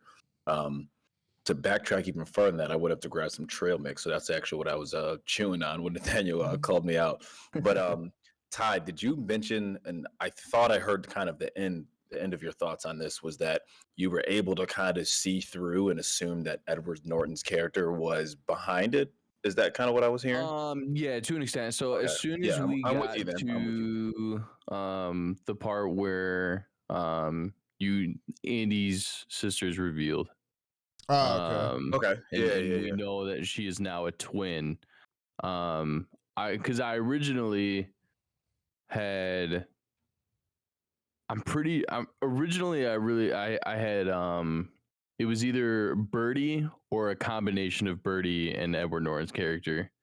Okay. That were kind of behind everything, and then once that reveal came through, and we were kind of getting through all that, then I was like, all right, this is just Edward Norton being a piece of shit. Yeah, because Blake logged off there for a second as well too. I'll pick up there. I do wonder. It's hard to kind of go into this movie, particularly with just world events that have been happening on recently, where just like Edward Norton feels like he could be a pretty easy parallel for Elon Musk. Like, allegedly. A little bit. And like, I wondered too if that colored my kind of like initial viewing too, because like I actually saw when he switched the glasses. I did too. For the Duke that's thing. What tipped me off. Yeah, I saw that in real time happen. Yeah, I was like, that didn't look right. Right, and I was like, oh, okay, so like he might have poisoned the glass, or like there might be something in there, or it was meant for him and he picked up the other one. Blah blah blah. But I was with you as well too. Like it felt early on that your kind of drama brain starts to go into active overtime as we've watched a lot of movies, and I feel like for us at this point, it was fairly easy to figure out, but it's a credit to this movie that the figuring out the reveal beforehand didn't really ruin any sort of enjoyment I had as well. Not too. at all. No, yeah. The ultimate comeuppance of fuck you is still an overall cathartic feeling as well too, I think. Well, because also, if I remember correctly in the first one, like it's not revealed as early on, but I feel like they still reveal the killer. The killer reveal is not the climax of Knives Out. They And I think reveal that's a testament. They reveal the manner of death, but the actual killer isn't up until towards the end or anything like that. And I think that's a testament because like to these films is that like most whodunits, like that is the climax for the most part, is kind of figuring out who the actual killer is. But in these films, it's entertaining even beyond when you either kind of suspect someone's did it or they reveal who's did it. I brought this up to Waz afterwards, is by structuring his films this way, Rian Johnson gets to really get the most of all of his actors, even the ones that are playing the characters that die. Because like in the first one, you have, because it's out of sequence, you have much more of Christopher Plummer. And in this one, obviously, you have the twin, so you still have Janelle Monáe playing the other character as well, too. And you get to be much more involved with the ensemble piece as it goes forward. So I find that a very interesting kind of thread that he's kind of kept throughout both of these movies as well too. Blake, if you want to continue now as well too, sorry, as you throw in another mouth of trail mix. Just untimely. Yeah, that's Call of Duty timing right there. I also thought it was Birdie too is because how you guys said that you saw him swap the drinks. Sure. When she almost immediately after that, Kate Hudson's character Birdie bumps into Batista. Yes. And that's when I thought she had taken the gun because I immediately knew his gun was gone. So I was like, okay, so it was either her or Catherine Hahn's character also bumps into him. So I'm like, okay, so I'm pretty sure one of those two has the gun. Gotcha. Yeah. So then let me ask you guys this to the group. Do you think picking up on those things, do you think that that's the average moviegoer just being engaged in the film, right? So like it's that good of like directing and acting to bring that out of you? Or do you think that's because we're like quote unquote movie buffs, right? So we are like paying attention to the details of like, let me see if I can kind of solve this ahead of time and things of that nature. I think it's a little bit of both. I think we're all relatively observant anyways, because one, we've seen Knives Out and we've also seen other kind of whodunit movies. So we're automatically looking for things in the background. Like with movies like Nope, like I was constantly looking other places that weren't necessarily where you would potentially see like a focal point of where the director wanted you to look. So I think that's maybe our brains being trained a little bit, but I think anybody that's kind of got an idea of what they're going into is probably going to start looking in other places that they may necessarily shouldn't be. Yeah, fair enough. So, okay. Yeah, I certainly kind of hear you on that. And while we're kind of bouncing around between this and a comparative of this and Knives Out, I mean, how do you all feel about the casting of this one? Obviously, we're on board for Daniel Craig. We're on board for Dave Bautista. He's fucking awesome in everything he does. I know you guys kind of gave him praise earlier. I think that's when I cut out. But do you guys like this casting more than Knives Out? I love the casting in Knives Out. Yeah, it's tough because they're both so good. And I think the casts are kind of put together in two different ways because the tone of this movie is, as we've stated already, kind of different than the first one. And I think the cast for each one fits each film perfectly, but like in two different ways. So I kept this like. Go ahead. I thought I was timing that to where you finished, but go ahead. No, finish it's all your good. I was just gonna say, obviously, the first one's a little more serious than this one, and I think the casts, both the casting and their cast performance is more on par. But what were you gonna say, Nathaniel? I kept having to do double takes because every time it was like I kept seeing Florence Pugh out of the corner of my eye with whiskey. Like, did anyone else have that kind of reaction? Like, I kept just being like, wait, is that Florence? Not quite, but I can see that a little bit. I can see that a little bit. I was just like, wait a second, I don't know that actress, and for a second, like, depending on makeup, that could be Florence Pugh, depending on what's going on here. But no, I thought they've both been. I thought each casting was equally on par with each other, and I think they both reflect the tone of each film as well too. But yeah. Favorite jokes out of anyone for us, or murder scene? Oh man, just Dave Bautista being a fucking right-wing jackass Twitch streamer is hilarious. The politician with like racial jokes aren't funny, right? I have to preface of that, but the politician with just like the racial jokes is like very America 2020. You know what I mean? Or 2022, just in terms of like, well, I didn't mean it that way. I wasn't even sure that was a racist joke towards, I think it was Jewish people or something like that. But it's like, that's something that you can definitely see happening in real time. Yeah, that was Birdie, not I forgot the politician's name, but Catherine Hahn's character. Oh yeah, pardon me. Yeah. Birdie, I think character, right? Yeah. Birdie, I think had kind of the comedic core of this film. Like I think a lot of it came from her character, which was great. For sure. I think my favorite bit is her showing up in a mask, but it's just like lace. Oh yeah, for sure. That was hilarious. And when she takes it off, she goes, "Oh, finally, I can breathe." Like, oh man, that's so funny, and it's just all too real. Mine's basically like right in that same area. It's when Ethan Hawke shows up, and he's just basically like, "Stick out your tongue," and he just sprays everything in there, and he's like, "Can we hug?" And he's like, "You're good."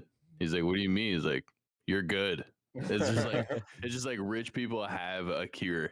Like it's so funny because it's always like that. Like there are so many things out there where you think that it just doesn't affect them, and it's just like, you're good, bro. Don't worry about it. You got money, you're fine. You can live forever.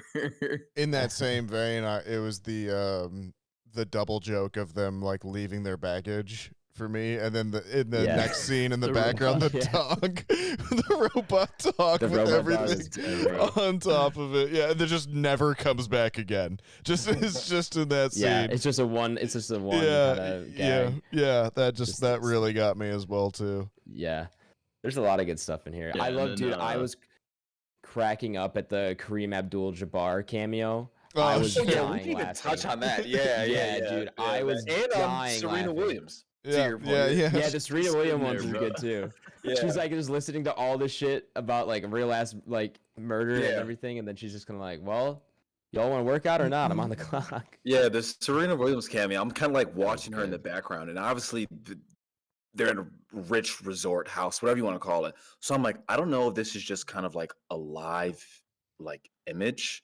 Or sorry, I didn't know what it was. Like a digital ad. Yeah, you know what I mean? Yeah. And I'm just like kind of like watching her facial expressions the whole time. I was like, I think she can actually like hear them. See them, and then she says something, and that was funny. Yeah. I would love to watch that back because I wasn't looking at her at all in that scene. Yeah. I obviously saw her, but who's the guy that keeps walking around? He's like, I'm not here. Oh, Daryl. Yeah. Yeah, that was hilarious. Well, and it's also his presence is never really explained. And a character like that comes around in the background. That's like the straight stoner guy, right? Yeah. Someone like, and because that bit at the end when they both light up and he's got the cigar and he's got the joint, that's hilarious too. Well, that's Noah Segan. He's in each one of Rian Johnson's movies, so he always plays a character in there. Same with Joseph Gordon-Levitt. He voices the Dong as well too. Both of those guys are always. The Dong was a good bit too. Yeah, they're always in Rian Johnson's movie. I thought it was interesting because that makes more sense as to why he's in it, but like I just kept expecting there to be like a purpose for that character, because usually of course like that it turns out like, oh, he knew the whole time, or like, oh, he was helping Edward Norton, or like something like that. Like I just thought his character was gonna come up in some way, and he was just kind of gonna be in the background, and then it's revealed like because you do forget about him until he comes back up every single time. At least I did, because you're just kind of enraptured by what's going on. And then a good part of this movie is kind of in a flashback almost, or like a rewind. So you kind of forget about him, and then he comes back up every time. He plays one of the cops in the first one, so I like to think that he just got away from the stress of that job and just ended up on that island somewhere. That'd be hilarious. Should we rank this? He's never really explained, which is funny. Should we rank this guy? considering we're approaching the midnight mark and we're taking this podcast into tomorrow? Yes, we can, but I just want to say where I started because I never got to speak more on I'm it. so and I want sorry. to hear you guys' thoughts. The Janelle Monáe show, holy shit! Like I just wanted to reiterate that. Holy shit, she's amazing, and she like every time she was on screen, just completely stole the show, and like just the flip of her character or characters, honestly, is incredible, and I think this is a very great performance by her, and I would hope she's Oscar nominated for this because, my God, I thought it was stellar. Because she honestly steals the show from Daniel Craig, in my opinion, because she was a highlight for me. Yeah, she was Don't know great. how you guys felt, but I thought that was like a standout performance for Janelle Monáe. I thought she was really great. She was photographed beautifully throughout the whole thing as well too. She was, That's yeah, another thing. she definitely was. I thought Rian Johnson had a really great camera in this one, in terms He of did. Yeah, something we didn't really touch on is we she's talked got about a good storytelling. color We didn't talk palette about as well. directing. Yeah, with the blonde hair and whatnot too. I liked it. Yeah, and her wardrobe, kind of the black and white, that she was wearing in most of the movie, very good. All right, but yeah, shout out Janelle Monáe. Welcome back, listeners who skipped over the spoiler segment of the podcast. We're gonna go ahead and rank Glass Onion up upon the Entropy list. For those of you who do not know, the Entropy list is Back Row Banter's official list of every movie we have reviewed, regardless of genre, regardless of anything else, all on one fantastic list. For those of you who, or this is essentially how we rate our movies, rather than out of 5 stars, out of 10, whatever it is. We throw up all the movies we review on a list and see how they compare to one another. If you want to see the Entropy list for yourself, you can do so by checking the episode description, where it is linked to my Letterboxd. Not my cleanest run of that little spiel, but we got there.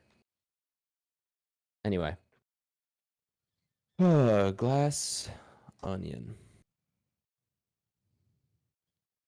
I feel like I've been in a happy zone recently of like the 30 mark, and in particular like that little run of like Marvel movies, and immediately this goes to like above the Doctor Strange, Shang-Chi, Suicide Squad, Deadpool list for me, but then it just runs into that like row of killers of Boys in the Hood, American Psycho, Scream, Nope, and I just don't know if it cracks above that. Even below that, there's some really good movies too. But like in my mind, I go back to that Bullet Train thing too. Of is this fun? And I think it is. Yeah, where's Bullet Train? Bullet Train's Bullet 47. Train is 47. Because I was immediately kind of going towards like the 47, 48, but then I was like, this is better than like Shang-Chi, Doctor Strange. Right, yeah. Yeah, we should. Yeah. Spirited Away, like that 32 is where I start getting caught up. Spirited Away, Training Day, right. Kill Bill. I'm gonna go. There's like a row above that where it's like really hard. Like I think this is better than Requiem, better than You Two Mommy Tell Me In, better than Spider-Man, and then it hits like Judas and the Black Messiah. Yeah. HPS is not holding up as it's aged. So you guys like this more than Bullet Train, or is that just a product of the list? Because I like Bullet Train more than this. Granted, Bullet Train does have zesty beats, so that is me being incredibly biased. I'm aware of that. Sure. But I think kind of same type of movie, you know, if you wanted to put something on and have a drink, have some popcorn, whatever you want to do. I think I like Bullet Train, but in terms of like what if you gave me both of those as options to go back to, I think I'm more likely to go back to Glass Onion at this point right now.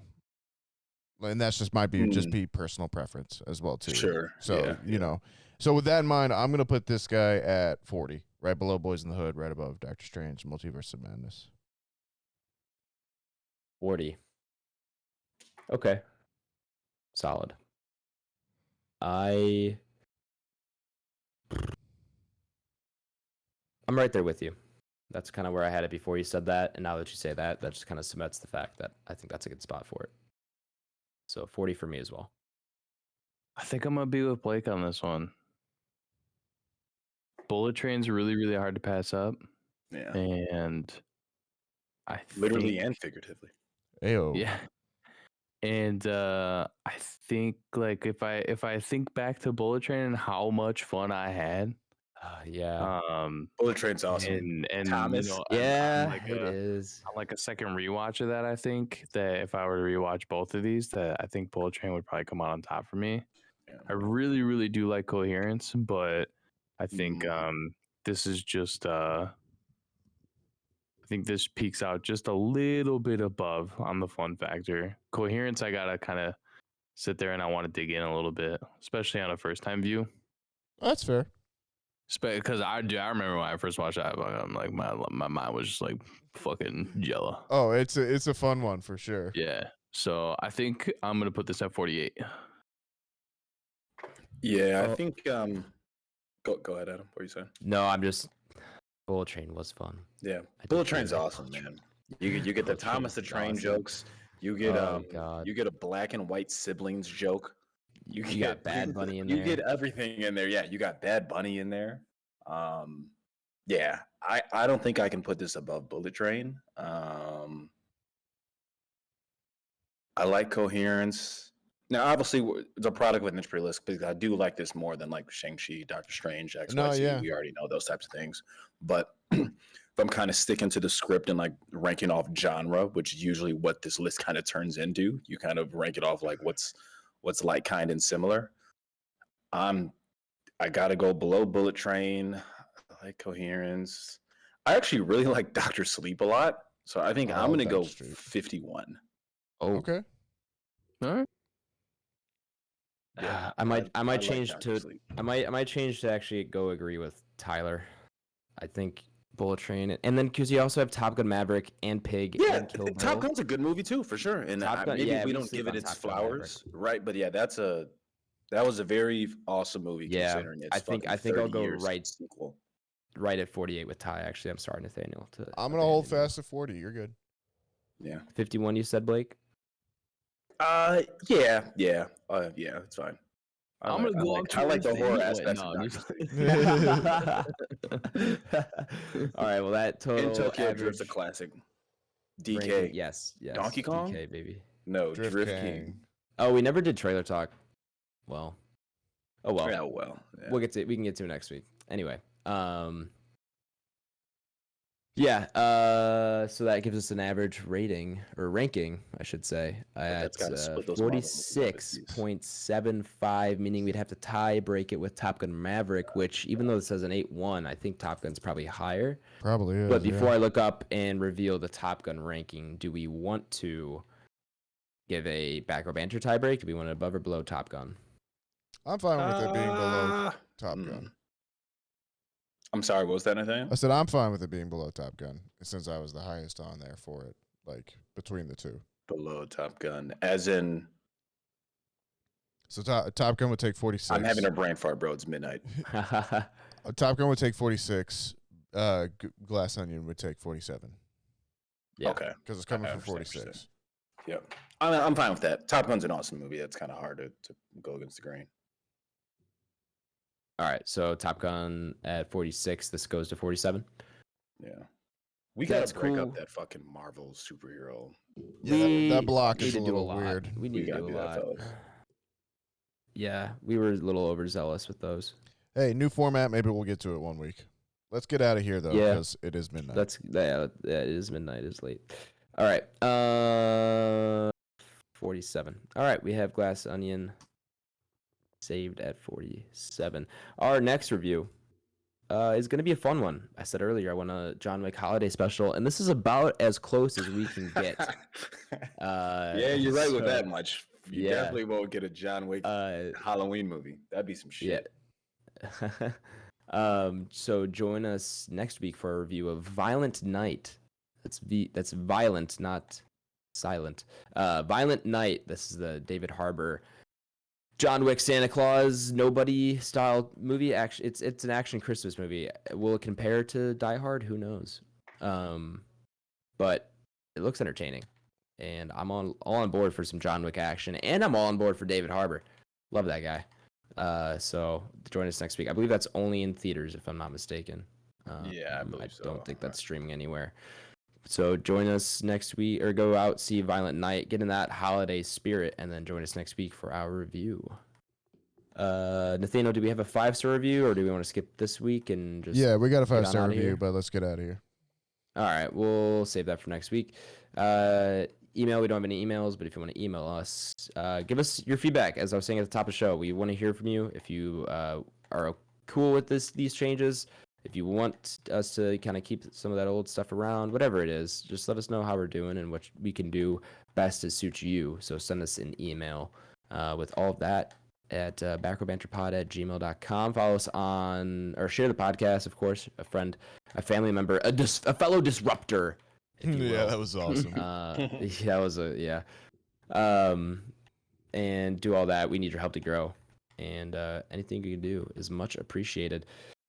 Follow us on Twitter at Banter Row, on Instagram at Back Row Banter Pod, and our YouTube.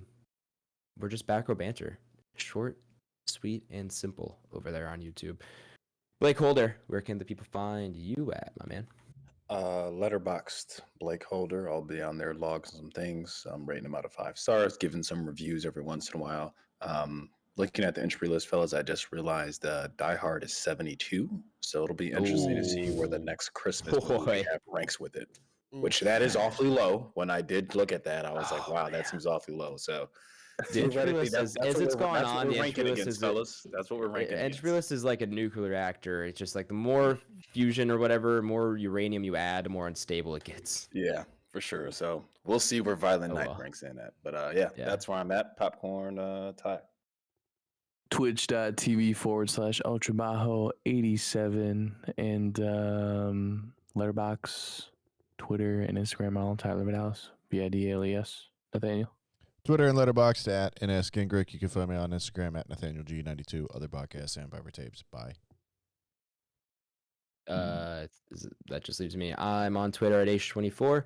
On Twitch, we're starting Halo practice again, so that's going to be a thing. On Twitch, twitch.tv/H, and my Letterboxd is just H. That's going to do it for episode 127 of Back Row Banter, A New Beginning. I think that's what we'll call it. Ooh. Anyway, thank you all for listening, especially if you made it this far into the episode. You're my favorite type of listener, and we really do appreciate it. Join us next week for our review of Violent Night. We'll BRB. Be excellent to each other, everyone, and we will BRB. Thanks for stopping by and, kind of passing the word around because we want to grow, and we appreciate you helping us do that. And spread love and be good to one another, and we will BRB. Thanks for the support. As always, we wouldn't be able to continue this podcast if it wasn't for you specifically. That's all we got. We'll BRB.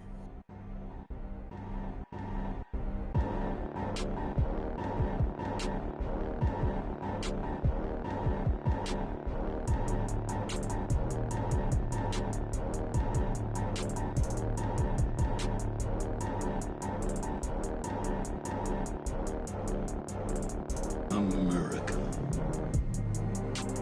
Ready for another lesson.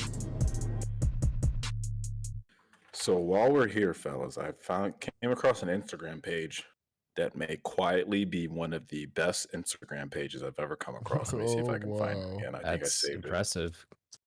Very impressive. It's 2 guys. Okay, here it is. Okay, I found one of the guys' page. I need to find the other page he has with his friend. Let's go. This guy's following. It's got to be in there, right? No, it's okay. I found these guys' page. IG name Breadbasket303. So nonetheless, came on my Explore page. It's 2 guys, presumably seem like good friends, and nonetheless, they're just like betting on things and ranking things. And I know that sounds very generic. For example, their last post, it looks like it probably started on TikTok and now it's just like Reels on Instagram, right? So maybe Adam's seen this before, whoever's on TikTok. Not trying to put an age on you. Nonetheless, the last thing, so they're like lifetime over-unders, right? So I'm sure you guys know how betting works. Sure. Lifetime over-under, 9,000 chicken nuggets. Where do you think you're at? Probably under still, I'm but under. I'm climbing steadily. I eat a lot of chicken nuggets, yeah. What is this page called? Breadbasket 303. I And see it. they got some gems in here, man. So like there's like over and unders. Oh, I have seen There's these guys yeah, dude. on TikTok. Yeah, I spent on lunch. I they was do like scrolling, looking drafts at and this guy. stuff. It was fucking hilarious. Yeah, they were drafting all time. It was like all time rivalries, right? So they're like drafting rivalries. And I forgot what the first one. I think the first one was like right versus left, or something of that nature. And then there was like Democrats versus Republicans.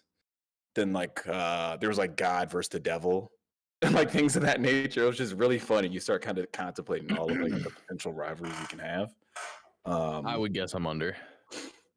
I think I'm with you for 9,000 chicken nuggets. What about Yeah. 10,000 showers? Over under.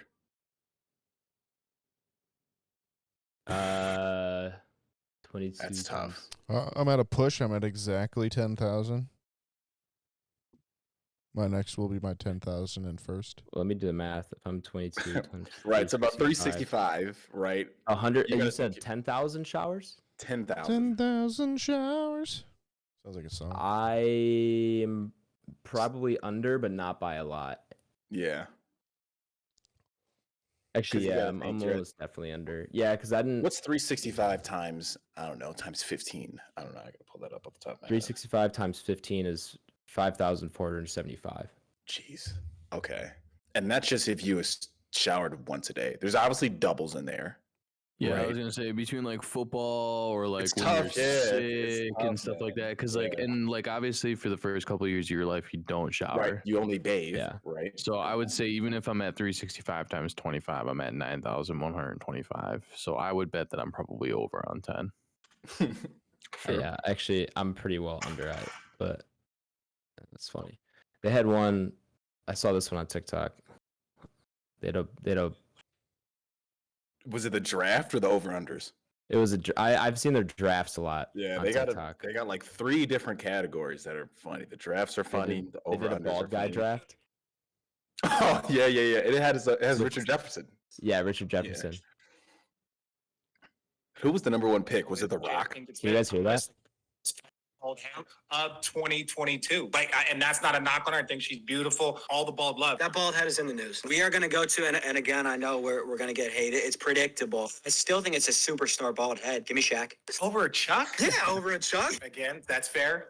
This is your team. Are you going to go to Chuck? I feel the fact that Chuck has slid makes me like have to say yes. With my third pick, I'm gonna go with the round mound of rebound. When you put it that way, Rich, I really can't complain.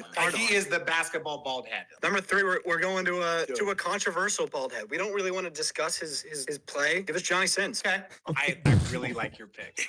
Thank you, Rich. Thank you. If we're gonna go controversial, Andrew Tate. Has there been a bald man on anybody else's feed more than him? That could have been a round 1, round 2. So feel free to throw a flag here and call it. I think the head is headed in the direction of bald. I think it's bald. Give us LeBron. Again, this is the first time your scouting has really impressed me. Is there a wig involved? I'm like, he won't say that we're friends, but like, I don't want to burn that bridge. That's a great pick. I will say that. I think last, I'm going to go a little sideways. Like, I'm going to go with Shrek. Oh. Shrek. Box office smash after Shrek, box yeah. office smash. Our 5th, we're going to go to the greatest bald head of all time. Give us MJ. I'm going to pick a two-way player. Patrick Stewart. Yeah. That was, Patrick Stewart. But they do that stuff all the time. They do like Oh my gosh. orange draft. Yeah, I've With, seen like, them draft. things that are yeah. orange. For sure. They've done drafts. that. They've done, like I said, they've done rivalries. They've done over-unders. I've seen the newest segment where like now they're just listing 3 different celebrities and you have to guess their age. So Oh, he's like, God. you got 3 celebrities and it's like, I don't know. He was like Shaq, Ellen DeGeneres, and Donald Trump. Guess an age. And like the pot was like $150. And then the person had to just kind of guess a number. And obviously they're wrong. That's a fucking tough guess. But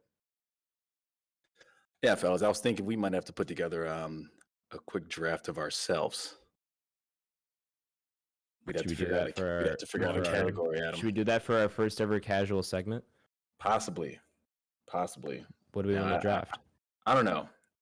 There's I feel like I need like leeway time. I feel like I gotta do my research. You know, I can't go into a draft blind. I'm not Fair. auto drafting here. You know. fair. All right, maybe we've come up with one for next week. I'm thinking so, man.